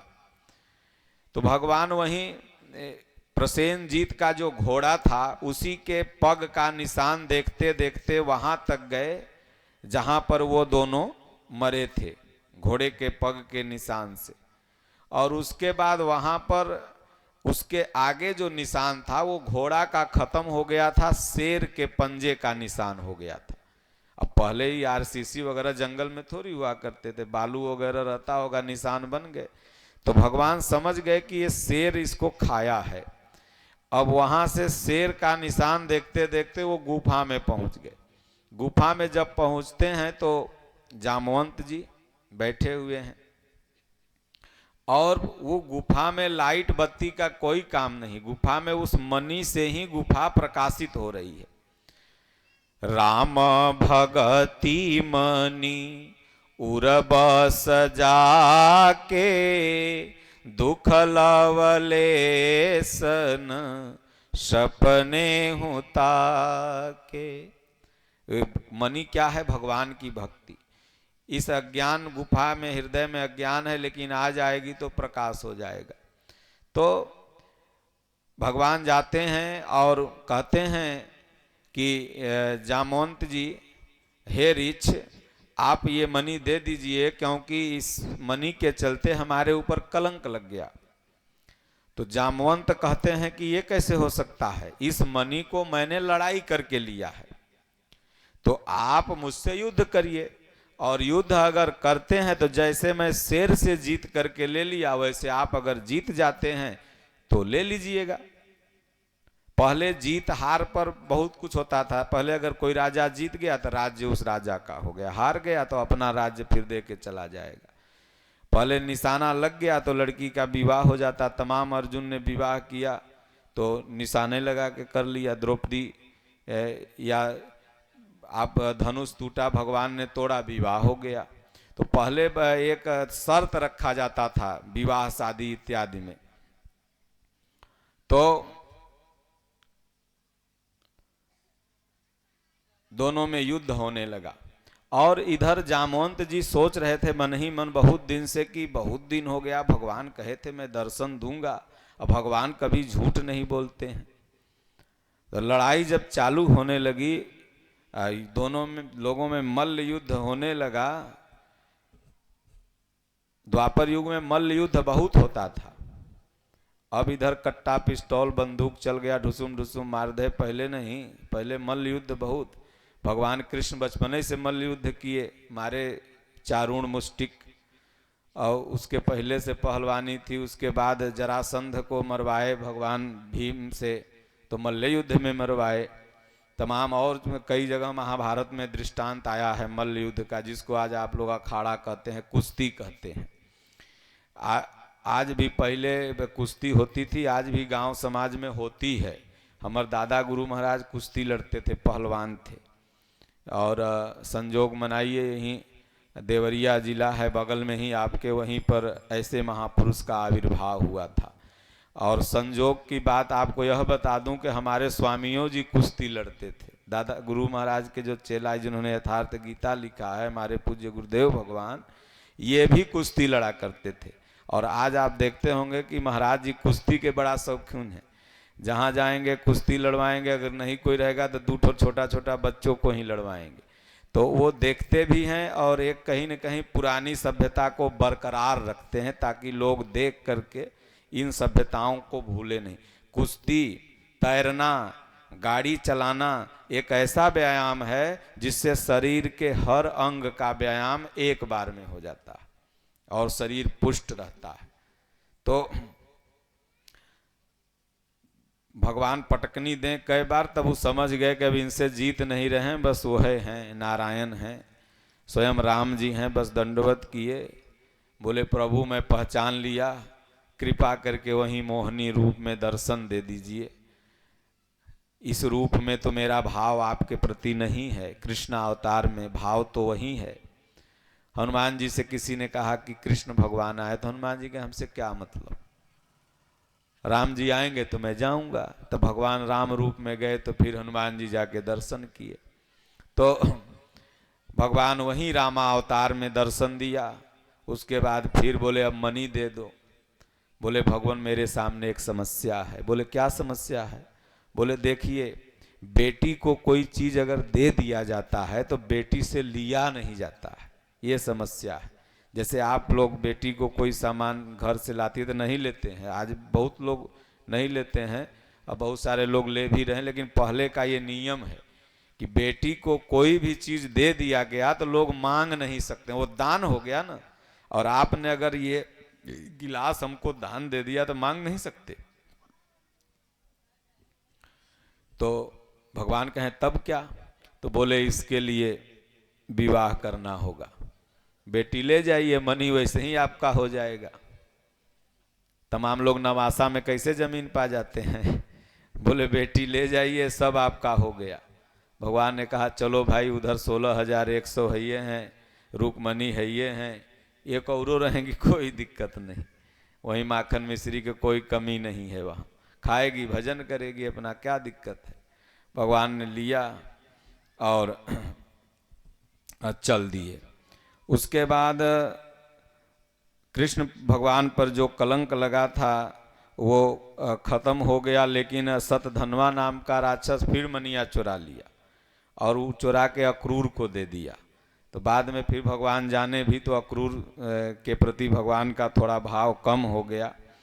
तो सत्राजीत राजा जो था, तो भगवान उसको मणि दे दिए कि तुम अपना मणि पकड़ो, तुमने कलंक लगाया था ना। तो सत्राजीत देखा कि मैंने तो कृष्ण भगवान से बैर कर लिया, अब ये जो बैर है, कहा गया है कि गांठ जो पड़ जाती है वो फिर छूटती नहीं है। रही मन धागा प्रेम का, मत तोड़ो चटकाय, टूटे से फिर ना जुड़े, जुड़े गांठ पड़ जाए। तो देखा गांठ तो पड़ गई। तब सत्राजीत की बिटिया का नाम सतीभामा था। कहा कि भगवान मनियों ले जा, सतीभामों के ले जा। तो सतीभामा से विवाह हो गया। और रूकमणि और सतीभामा में थोड़ा आंकड़ा 36 का रहता था। रूकमणि को भगवान एक बार पारिजात पुष्प दे दिए तो सतीभामा नाराज हो गई, तो भगवान ने फिर उनको भी ला के दिया, वो भी कथा आप सब लोग जानते हैं। फिर भगवान ने बिंदा नाम के राजा की बेटी से स्वयंवर किया, जिसका नाम सत्या था, सत्या। फिर विवाह किया भद्रा, लेकिन ये सब भक्त ही थे। तो उसके बाद काल यवन नाम के राक्षस को भी भगवान ने मारा। काल यवन एक ऐसा राक्षस था जिसको भगवान मारना नहीं चाहते थे। देखिए, इसको मक्खी को मार करके बैठा बाबू साहब, क्या मतलब के हाथ गंदा करें। तो भगवान आगे आगे बढ़ते जा रहे थे और पीताम्बरी घुमाते जाते थे ऐसे ऐसे, और काल यवन पीछे पीछे पीछा करते जा रहा था। थोड़ा दूर भगवान कृष्ण भागे, बोले अरे तू बलवान बनता है, जरासंध की सेना को, शिशुपाल की सेना को हरा के और रुक्मणी को लेके भाग गया, तुम बलवान बनता है और हमसे भाग रहा है। अरे रुक, लड़। कहता है कि जामवंत को, ऋक्ष को, सबको हरा दिए, रुको लड़ो। तो भगवान ऐसे ऐसे गमछा है पीताम्बरी हिलावें और फिर भाग जाएं। सीरियल में आप लोगों ने देखा होगा, गुफा में चले गए। मुचकुंद मुनि नाम के एक राजा थे, वो बहुत दिन से भजन कर रहे थे, ध्यान कर रहे थे, सो रहे थे एकदम, और उनको वरदान था कि जो भी कच्ची नींद से उठ आएगा और देखोगे वो जल के अपने भस्म हो जाएगा। मुनिते क्षमा श्रापते भारी, जल के खत्म हो जाएगा। तो भगवान ने देखा कि इसको क्या मारें, तो वही इतना चिढ़ाए थे उसको, और वहीं पीतम्बरिया ले जाके ओढ़ा दिए मुचकुंद मुनि के ऊपर। अब वो देखा, बोला देखो ये ग्वाला, अब उधर तो कर रहा, इधर आके सो गया। सोने से तुम्हारा उपाय है? एक लात मारा घींच के, फिर 2 लात मारा तो मुचकुंद मुनि एकदम कितना दिन से सोए हुए थे। पीताम्बरी हटाए तो देखा दाढ़ी में सब जकड़न लग गया था, ताके तो सामने ही खड़ा था, अपने स्वाहा, खत्म। तो कालयवन मर गया। फिर अनिरुद्ध का विवाह उषा से हुआ। अनिरुद्ध भी भगवान कृष्ण के ही पुत्र थे। फिर भगवान ने जरासंध का वध किया, जरासंध भाग गया था। तो भगवान कृष्ण और जरासंध, जहाँ मैं रहता हूँ बख्तियारपुर के आगे राजगीर एक जगह है, राजगृह, जहाँ पर भगवान बुद्ध ने तपस्या किया था, अपनी राजधानी कपिलवस्तु से निकले तो पहली बार वहीं राजगृह में जाके ही भजन किया, फिर वहाँ से गया आए और गया में स्थिति मिली और वो भगवान बुद्ध शांति का संदेश देते हुए फिर सारनाथ आए और फिर उसके बाद आपके बगल में ही कुशीनगर है, वहाँ पर आकर के समाधिस्थ हो गए। वो भगवान बुद्ध शांति के प्रतीक थे और उनके कुछ फॉलोअर अनुयायी आज तथाकथित आग उगलते हैं, नहीं समझे, हम भगवान बुद्ध के अनुयायी हैं। भगवान बुद्ध शांति के प्रतीक थे और क्षत्रिय घर में पैदा हुए थे, खुद सनातन धर्मी ही थे। वो जितने भी महापुरुष थे सब सनातन धर्मी थे। गुरु गोविंद सिंह जी महाराज, क्या नाम है आपको, सिख धर्म के प्रवर्तक। तो सिंह कौन लगाता है? सनातन धर्म में ही कोई क्षत्रिय ही तो लगाता है सिंह। उसके बाद जैन मुनि के प्रथम तीर्थंकर महावीर जी, महावीर राजा थे और जब साधु बनने लगे तो ब्राह्मणों को बुला के बहुत सारा दान दिया। तो ब्राह्मणों को बुला के कौन दान देता है? सनातन धर्मी वाले ने देते हैं। तो कहीं न कहीं से यह भी साबित है कि वो भी सनातन धर्मी थे। यदूही, यादव लोग विदेश चले गए तो यदूही गाय दुहने वाले, कहीं दुहाव बोलते हैं, बिहार में जाइए ना बोलेगे दुहाव को बुला के लाओ, दुहने वाले को बुला के लाओ। पारसी अग्नि का पूजा करते हैं। अग्नि की पूजा कौन करता है? सनातन धर्मी वाले ने करते हैं। कोई चंदा की पूजा करता है, चंदा की पूजा कौन करते हैं? तो ये सब यहाँ सनातन से ही निकला हुआ है। खाली बस ईसाई धर्म के प्रवर्तक ईसा मसीह जी गडेड़ियों के झुंड में मिले थे। अब गडेड़ी कौन जात है? पाल जिसको बोलते हैं।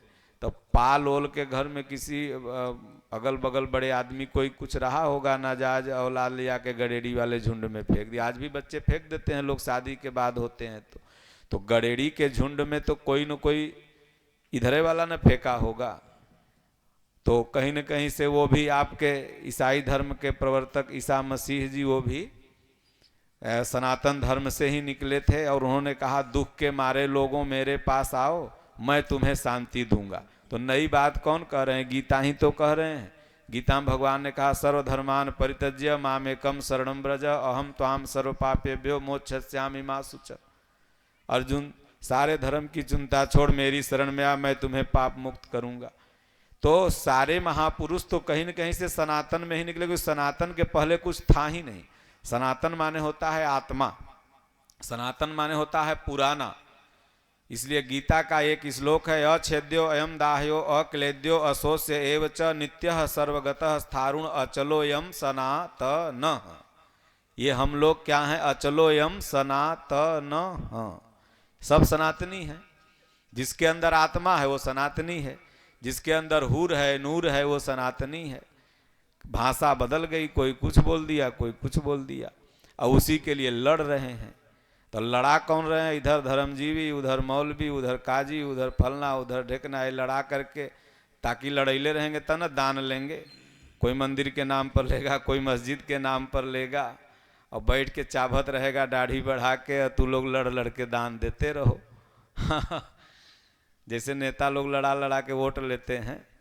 तो इसलिए लड़ना नहीं है, सब एक हैं, सब उसी ईश्वर के, सब उसी परमात्मा के अंश हैं। जो लड़ता है वो बेवकूफ़ है। तो जरासंध को वरदान था कि भगवान तो जानते थे कौन कब कैसे मरेगा। तो वो जरा नाम की एक राक्षसी थी और उसको जोड़ दिया था, और कोई भी दो टुकड़ा करेगा तो फिर जुट जाता था। तो भगवान ये बात जानते थे। तो भगवान ब्राह्मण का वेश बनाए। देखिए, ब्राह्मण का वेश बनाया जाता है। रामचरितमानस में भी कई जगह ब्राह्मण का वेश हनुमान जी बनाते हैं। जब विभीषण से मिलने जाते हैं तो भी ब्राह्मण का वेश बनाते हैं, और जब राम जी से मिलने आते हैं तो भी ब्राह्मण का वेश बनाते हैं। भरत जी से मिलने आते हैं तो भी वेश वही होता है। मतलब, और यहाँ भी देखिए भगवान कृष्ण भी कई बार कर्ण से मिलने जाते हैं दान मांगने, तो ब्राह्मण के वेश में। और अभी जा रहे हैं जरासंध को मारने, तो वही वेश है। तो हमको लगता है ब्राह्मण जाति नहीं है, बल्कि ब्राह्मण एक वेश है, एक कर्म है, एक मतलब के चरित्र है। जो उस चरित्र को फॉलो करता है वो ब्राह्मण है। अब हनुमान जी क्षण में बड़ा रूप ले लेते थे और क्षण में छोटा रूप ले लेते थे। तो क्या हनुमान जी के ठेंगुना में जेसीबी नियर पंप लगा हुआ था क्या, कि क्षण में वो हो गए 100 फीट के, जैसे जेसीबी तड़ाक दे कैसे बढ़ जाती है, और क्षण में हो गए छोटा। सोचने वाली बात है ना, कैसे तुरंत बड़े हो जाते थे, कैसे हनुमान जी छोटे हो जाते थे। तो ये वैराग्य कभी आपका छोटा हो जाता है और कभी यही वैराग्य बृहद रूप ले लेता है। जब बृहद रूप लेता है तो आप घर गृहस्थी छोड़ देते हैं, क्योंकि हनुमान जी वैराग्य के प्रतीक हैं। सममान निरादर आदर ही सब संत सुखी विचरंत मही। तो जो साधक होता है कब कैसा वैराग्य उसको रखना है वो जानता है। इसलिए हनुमान जी जब लंका में जाते हैं तो अति लघु रूप पवन सुत लयऊ, मसक समान रूप कपि धरी, लंका ही चले ही सुमिरी नर हरि। अब मच्छर के समान हो गए, माता सीता के सामने जाते हैं तो अति लघु रूप में हो गए। तो माता सीता कहती हैं कि अरे भाई निश्चर तो बड़े बड़े बलवान हैं, ये छोटा मोटा वैराग्य इनको नहीं परास्त कर सकता है। तब वहाँ पर बृहद रूप में अपने भावना को दिखाया, अपने रूप को दिखाया, तो माता सीता को विश्वास हो गया। तो ये क्षण में बदलना, तो मसक समान रूप कपिधरी, मतलब जो बुद्धिमान लोग होते हैं तो जहाँ देखते हैं कि आफत विपत ज़्यादा आ रहा है तो वहाँ छोटे बन के निकल जा भैया तो वहीं बढ़ रहो, हम ही छोट रहो। और जहाँ देखते हैं कि नहीं, अगर हम यहाँ से छोटा बन के निकल जाएंगे तो हमारे शास्त्र और संस्कृति का अपमान होगा, तो वहाँ बृहद भाव करते हैं, नहीं तुमको हम आज फरियाइए लेंगे। तो यही हुआ, जो भक्त होता है वो कहीं छोटा रूप रखता है और कहीं बृहद रूप रखता है। तो भगवान कृष्ण ब्राह्मण का वेश धर अपने दोनों शिष्यों के साथ जाते हैं जरासंध के पास, और ब्राह्मण की एंट्री हर जगह हो जाती है। ब्राह्मण पूजनीय होते हैं, संत पूजनीय होते हैं, एंट्री हो गई वहाँ पर। तो हुआ कि भाई मल्ल युद्ध करो। तो बोले कि इसमें से किसको, तो बोले तो ये तो है खैले पीले लपर लपर, एक तप्पड़ मारेंगे तो गिर जाएगा अर्जुन को, पतरे दुब्बर थे अर्जुन। बोले ये भीम है, 2-4 गद्दा लेगा, 2-4 ठेंगुनिया मारेंगे। तो भगवान कहें ठीक है इसी से लड़ो। तो वो अपना मल्ल युद्ध होने लगा। भीम उठा उठा के पटकें और चीर चीर करके फेंकने लगे। तो फेंकें तो फिर हंसते हंसते आके जुट जाए, फिर फेंकें तो हंसते हंसते आके जुट जाए। तो भगवान श्री कृष्ण वहीं पर एक सिक्का था, और भगवान को पता था कि विपरीत दिशा में जब फेंकेंगे तो ये नहीं जुटेगा। भगवान ने बताया ऐसे फेंको। कृष्ण भगवान ने कहा ऐसे फेंको। तब उल्टा जब फेंक दिए ना, यही हुआ उल्टा नाम जपे जग जाना, वाल्मीकि भय ब्रह्म समाना। जब तक सीधा चलते रहेंगे आप, तब तक बार बार इस संसार से संधि होते रहेगी। जरा और मृत्यु में संधि होते रहेगी। लेकिन जब अगर इस संसार से पार होना है तो ये उलट जाओ, पलटू दास के तरह उलट गए। उल्टा नाम जपे जग जाना, वाल्मीकि उल्टा निकल चलो, मन हो जा बैरागी। संसार के तरफ जाओगे तो जरा की संधि होते रहेगी, फिर कोई न कोई शरीर मिलता रहेगा। तो फिर अर्जुन और भगवान देख रहे थे और भीम ने मार दिया, और उसके बाद फिर भगवान चल दिए। फिर शिशुपाल वध, वहीं शिशुपाल जो रुक्मणी का पति होने वाला था, और भगवान श्री कृष्ण का यह रिश्तेदार भी था शिशुपाल। तो शिशुपाल के जन्म की कथा से हम अगर समझाएंगे तो आप लोगों को थोड़ा बेहतर समझ में आएगा। तो शिशुपाल जब जन्मा था तो विचित्र था एकदम, इधर अष्टावक्र जी से भी खराब उसका रूप था। तो माई बाप बड़े चिंतित हो गए। तो आकाशवाणी हुई कि जिसकी गोद में ये जाएगा और जाके ये नॉर्मल बालक हो जाएगा तो वहीं इसकी मृत्यु का कारण बनेगा। तो ये भी आकाशवाणी चिंताजनक हो गई। अब माता पिता चिंतित हो गए। तो जब बच्चा पैदा होता है तो छठी बरही दुनिया जहान आज भी होती है, उस समय भी होता था। तो सभी रिश्तेदारों को बुलाया। कारण यह भी था कि देखना था कि किसकी गोद में जा कर के ये नॉर्मल हो जाता है, और दूसरा सब लोग रिश्तेदार को बुलाते भी हैं। तो जब सब लोग आ गए तो माता पिता बारी बारी से सबके गोद में रखना प्रारंभ किए उसको, जितने भी वहां पर उपस्थित उनके रिश्तेदार थे। किसी के गोद में गया और नॉर्मल हुआ ही नहीं। भगवान कृष्ण वहीं खड़े थे।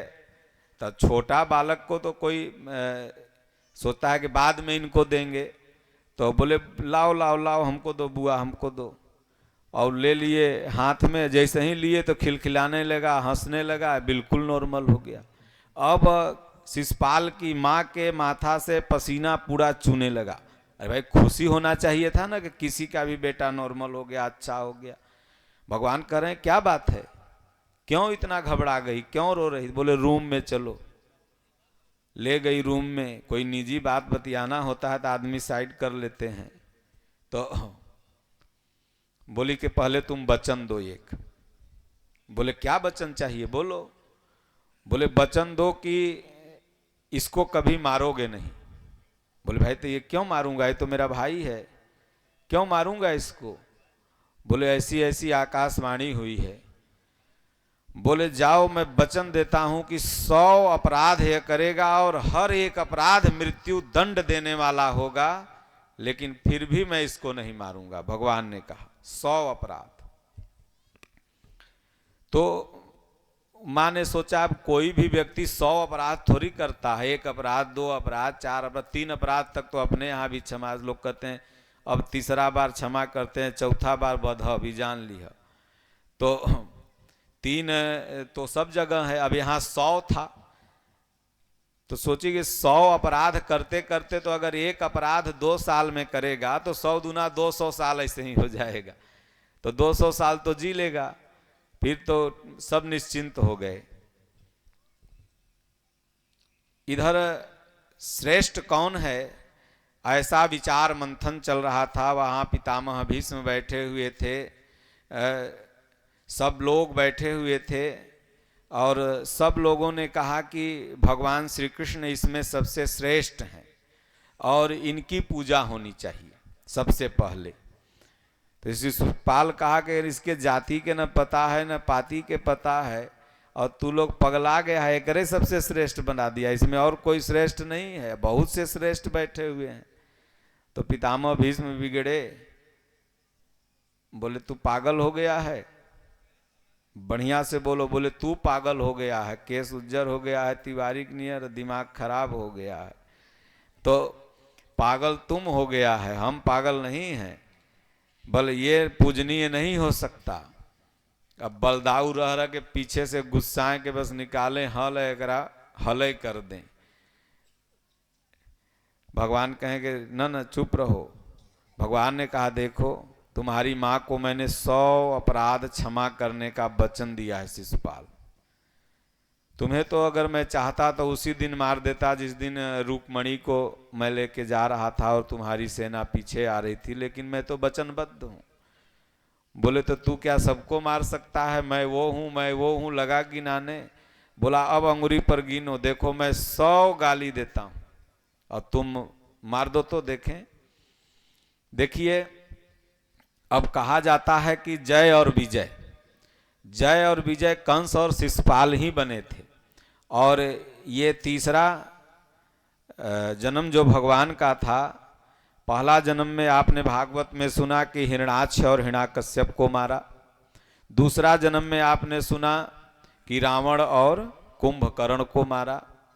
और तीसरा जन्म में आपने यही सुन रखा कि अभी आपने ये सुना कि कंस को तो मार के चले आए अब ये शिशुपाल एक इनका भगत है, उसको मारना है। और ये चीज़ें लक्ष्मी जी को दिखाना है कि मैं पहलवान हूँ, क्योंकि लक्ष्मी को मोह हो गया था कि ये भृगु मुनि के लात से जब चोटिल हो गए हैं तो ये पहलवान कैसे हैं। तो भगवान कहें ठीक है तब तुम अपना सोचो, हम क्या। तो लगा अंगुरी गिनने, लगा गाली देने, लगा अपमानजनक बात बोलने। 99 हुआ तो भगवान ने कहा अब भी चुप रहो। बोले रे तू क्या करेगा, तू कुछ कर सकता है। इसी तरह भटर भटर करते रहता है। जहां संवा किया तहां सुदर्शन अपने आप निकला और घूम रहा था। भगवान ने कहा कि ये संवा भी वापस ले लो। बोले रे छोड़ो, ये टीना से हमरा कुछ नहीं होने वाला है। और सुदर्शन निकला, और सुदर्शन निकलता है और उसका गर्दन काट के वापस अंगुली में चला आता है। बहुत देर रहने के कारण सुदर्शन के भगवान के अंगुली में थोड़ा सा खून बहने लगा। तो द्रौपदी वहीं पर थी और बनारसी साड़ी खूब वीआईपी, भाई रानी महारानी तो खराब तो पहनेगी नहीं, लेकिन एक बार भी नहीं देखी कि ये अच्छा है कि खराब है। भगवान कृष्ण को अपना भाई मानती थी। फाड़ दिया और फाड़ करके जाके बांध दिया। बांध दिया तो भगवान ने कहा कि बहन, जिस दिन तुम्हें सबसे ज्यादा वस्त्र की सर्वाधिक जरूरत होगी ना, उस दिन मैं तुम्हारी मदद करूंगा। अब एक अरबपति आदमी को, अब मुकेश अंबानी की पत्नी को कोई कहे कि हम साड़ी दूंगा तो ये आश्चर्यजनक बात है, आश्चर्यचकित करने वाली बात है। उनको कौन साड़ी का कमी है। लेकिन भगवान तो दूरदृष्टा हैं। तो यहाँ पर चीर हरण प्रसंग भी थोड़ा सा हमें आपको समझाने के लिए बताना पड़ेगा। तो महाभारत हुआ, सब लोग जानते हैं, जिसमें एक पार्ट था जुआ का। जुआ दुर्योधन, शकुनी इत्यादि सब मिल करके खेल रहे थे। पांचों पांडव भी खेल रहे थे, जिसमें जुआ में माता द्रौपदी को पांडव हार जाते हैं। और जब हार जाते हैं तो अंधे का पुत्र अंधा कहने वाली माता द्रौपदी को दुर्योधन खींचा हुआ पहले से था। उसने अपने भाई को आदेश दिया कि इसका चीर हरण करके इसको बेइज्जत करो। और वहां पर न जाने कितने लोग बैठे हुए थे। माता द्रौपदी सबको पास जाती हैं, सबसे कहती हैं कि हमारे इज्जत की रक्षा करो। आप इसमें से सब धर्मात्मा और श्रेष्ठ ही बैठे हुए हो। लेकिन किसी ने भी सुनवाई नहीं की। पांचों महारथी के पास भी जाती हैं, बोली तुम लोग पति किस दिन के लिए बने थे। लेकिन वो लोग भी कहे नहीं, मैं तो दास बन चुका हूं दुर्योधन का, और दुर्योधन जो कहेगा दास वही मानेगा। भीष्म के पास जाती हैं। भीष्म भी कुल गुरु कृपाचार्य, द्रोणाचार्य, अनहरा धृतराष्ट्र, सब कोई मुंह नीचे गिरा लेता है। और इधर सत्यभामा, रूकमणि इत्यादि पटरानियां बैठी हुई थी और भगवान कृष्ण से द्वारिका में कह रही हैं कि प्रभु आप बार बार द्रौपदी को अपना बहन कहते थे और उसी द्रौपदी का चीर हरण हो रहा है और आप यहां मंद मंद मुस्कुरा रहे हैं। भगवान ने कहा देखो, अभी तो पितामह भीष्म को धर्म बता रही है, अभी तो अपने भाइयों को बुला रही है। हम तो मदद करने के लिए तैयार खड़े हैं, लेकिन हमको बुलावे तब ना। अब बिन बुलावे हम वहां जाके पागले बनेंगे। और इधर दुशासन नजदीक आते जाता है और चीर पकड़ करके खींचना प्रारंभ करता है। सज्जनों, इसकी आध्यात्मिक गरिमा बहुत बड़ी है। हर व्यक्ति का चीर हरण हो रहा है, हर व्यक्ति का। दुशासन हर व्यक्ति का चीर हरण करता है। जब आपकी किसी भी तरह की इज्जत दांव पर आती है तो आप पहले अपने रिश्तेदारों को याद करते हैं, अपने गोतिया पटीदार को याद करते हैं, समाज को याद करते हैं।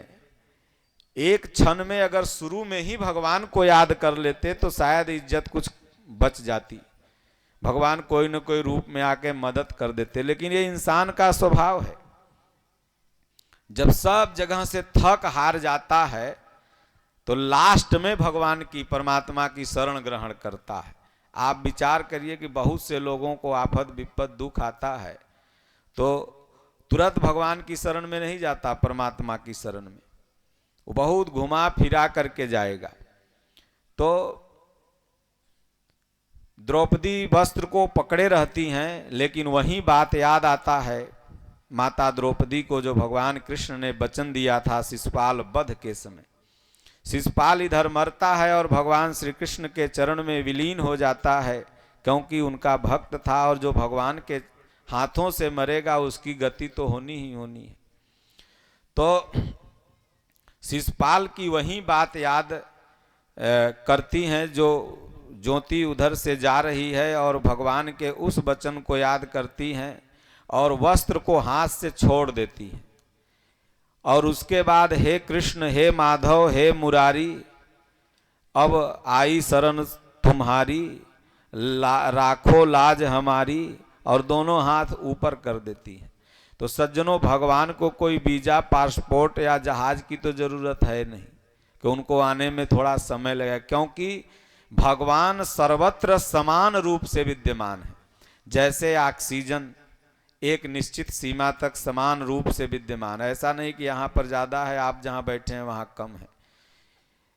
उसी तरह माया और भगवान, गुरु, ये तीनों सर्वत्र समान रूप से विद्यमान है। आप जहाँ भी जाओ आपके साथ माया जाएगी, आप जहाँ भी जाओ आपके साथ भगवान जाएंगे, आप जहाँ भी रहो ऑक्सीजन समान रूप से आपको मिलेगा। कुछ उचित दूरी नीचे चले जाएंगे तो वहाँ मिलना कम हो जाएगा, कुछ ऊंचाई पर ऊपर चल जाएंगे तो वहाँ मिलना कम हो जाएगा, लेकिन एक निश्चित समय में आपको मिलता रहेगा।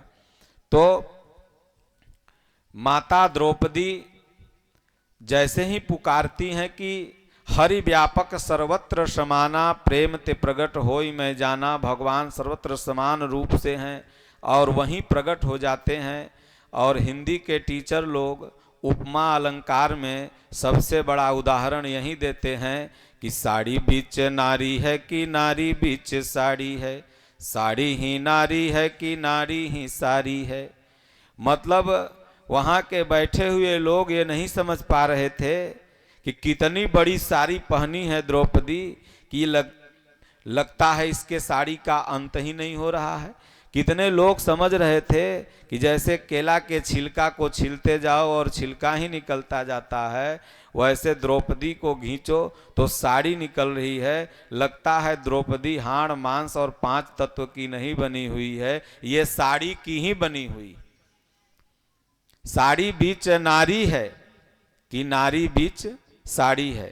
बुजुर्ग जो बैठे थे वो तो आंख मूंद लिए। कृष्ण भगवान तो न अन्हरा के तो जना दिखेबे नहीं करेंगे, वो तो अन्हरे था बेचारा। और भीष्म को नहीं दिखाई दिए क्योंकि भीष्म लज्जा बस, भाई किसी के बहू का, बेटी का कहीं भी इज्जत अगर लुटाएगा तो जो असमर्थ व्यक्ति हो क्या कर सकता है। तो इन लोगों ने भगवान को देखा भी नहीं। और कुछ लोग वहाँ थे जो मदांध थे, उसमें नहीं देखा कि कौन मदद कर रहा है। और 5 पांडव भी नहीं देख पाए कि कृष्ण आके मदद कर रहे हैं, क्योंकि वो भी बेचारे शर्म से मूड़ी नीचे ही गाड़े हुए थे। लेकिन इस बात को आंख मूंद करके द्रौपदी देख रही है और भगवान देख रहे हैं। दुशासन भी इस बात को नहीं देख पाया, क्योंकि वो तो बेचारा खींचने में परेशान है। खींचते खींचते वो दुशासन बेहोश हो जाता है और उसके बाद फिर भी उसकी इज्जत को नहीं बिगाड़ पाता और भगवान उसके बाद चले जाते हैं और माता द्रौपदी का इज्जत बच जाता है। इस प्रासंगिक कहानी से हम सबको एक सीख मिलती है कि नारियों की इज्जत करना हम लोग का प्रथम कर्तव्य होता है। दूसरा, अगर कहीं भी किसी भी समाज, कैसा भी समाज हो, अगर नारियों के प्रति कहीं भी दुर्भावना होती हो तो आप कृष्ण के रोल में अवश्य वहाँ भूमिका निभाइए। आप साड़ी बढ़ा करके, मतलब आप अपनी बुद्धिमत्ता को, अपने बल को वहाँ प्रयोग करके उस नारी की, उस माता की इज्जत आप बचा सकते हैं। तो आपकी एक कृष्ण की भूमिका वहाँ पर हो गई।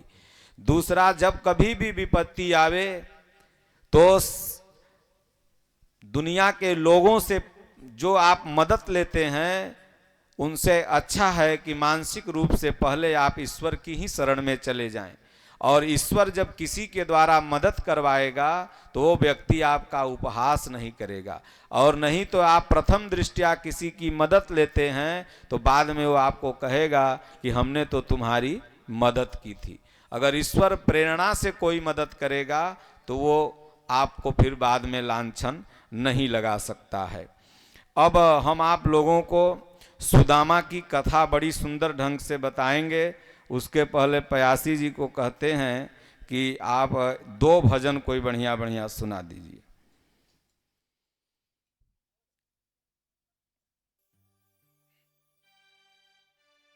सुदामा जी की ऐसी कहानी सुनाएंगे जो शायद आप लोगों ने अपने जीवन में आज पहली बार सुनेंगे, किसी ने नहीं सुना होगा और पहली बार आप लोग सुनेंगे। इसलिए इस भजन के बाद ध्यान पूर्वक आप लोग सुनेंगे।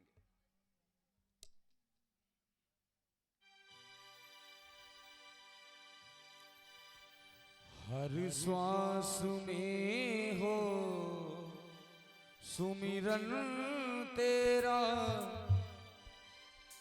यूं बीत जाए जीवन मेरा। हर श्वास में हो सुमिरन तेरा, यूं बीत जाए जीवन मेरा। तेरी पूजा करते बीते साँझ सवेरा। हर श्वास में हो सुमिरन तेरा, यूं बीत जाए जीवन मेरा।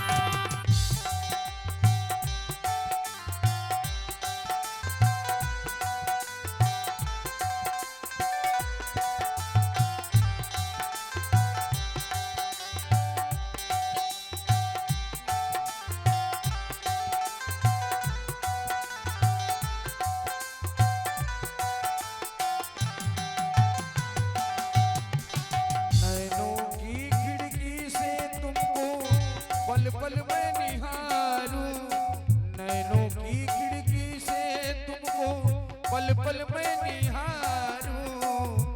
मन में बिठा लूं तेरी आरती उतारूं, मन में बिठा लूं तुम्हें आरती उतारूं।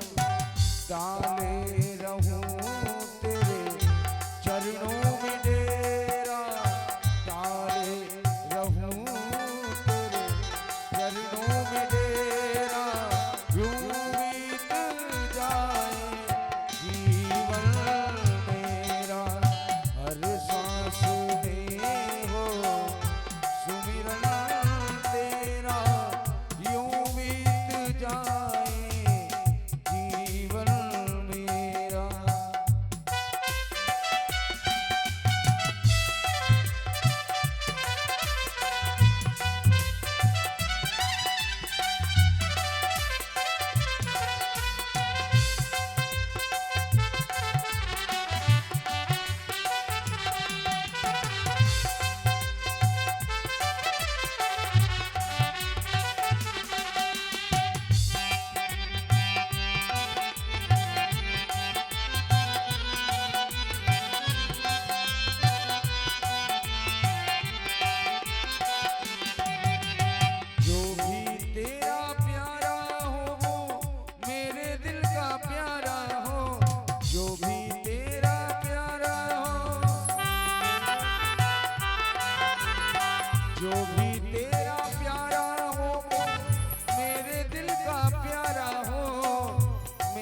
सर का ताज मेरी आंखों का तारा हो, मेरे सर का ताज मेरी आंखों का तारा हो। डाले रहूं तेरे चरणों में डेरा, डाले रहूं तेरे चरणों में डेरा। यूं बीत जाए जीवन मेरा, हर सांस में हो सुमिरन तेरा। यूं बीत जाए जीवन मेरा।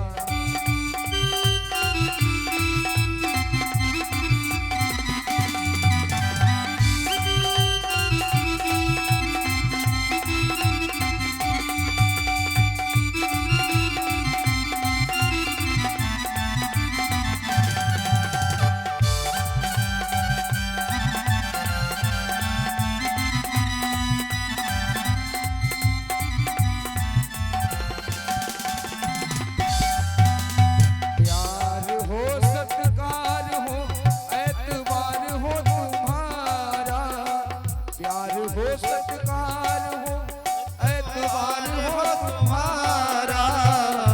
सुख भी हो सारे और याद हो सारा, सुख भी हो सारे और याद जी तुम्हारा।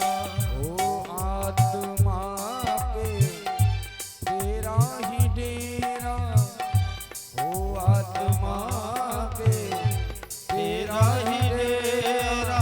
यूं बीत जाए जीवन मेरा, हर सांस में हो सुमिरन तेरा। यूं बीत जाए जीवन मेरा, हर सांस में हो सुमिरन तेरा। यूं बीत जाए जीवन मेरा। यूं बीत जाए जीवन मेरा। यूं बीत जाए जीवन मेरा।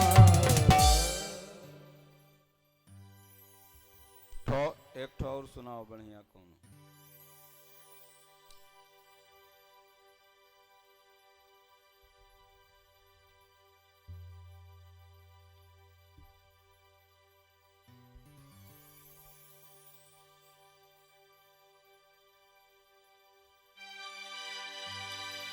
जोगन भेष बनाया, जोगन भेष बनाया सवरिया तेरे लिए मैंने जोगन भेष बनाया सवरिया तेरे लिए मैंने जोगन भेष बनाया। जोगन भेष बनाया, जोगन भेष बनाया सवरिया तेरे लिए मैंने जोगन भेष बनाया सवरिया तेरे लिए जोगन भेष बनाया।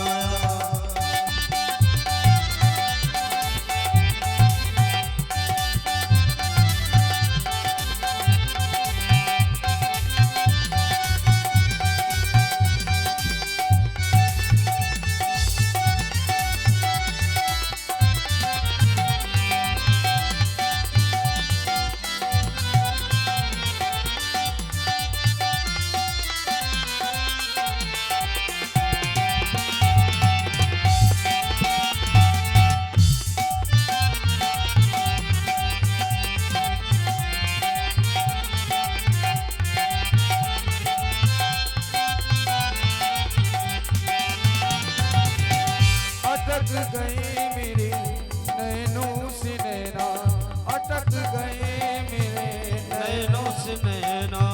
मेरे पिया मेरे दिल में रहना, मेरे पिया मेरे दिल में रहना।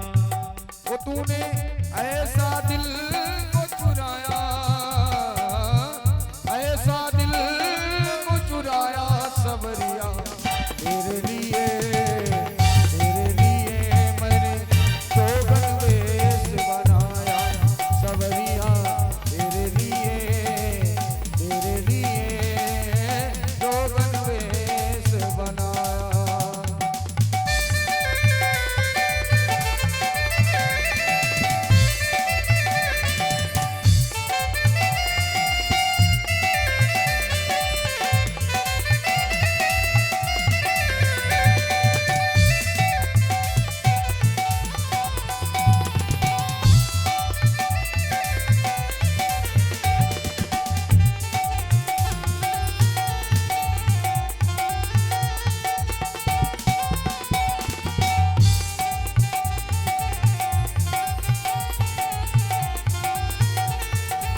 न आता, तेरे सिवा कोई नजर न आता।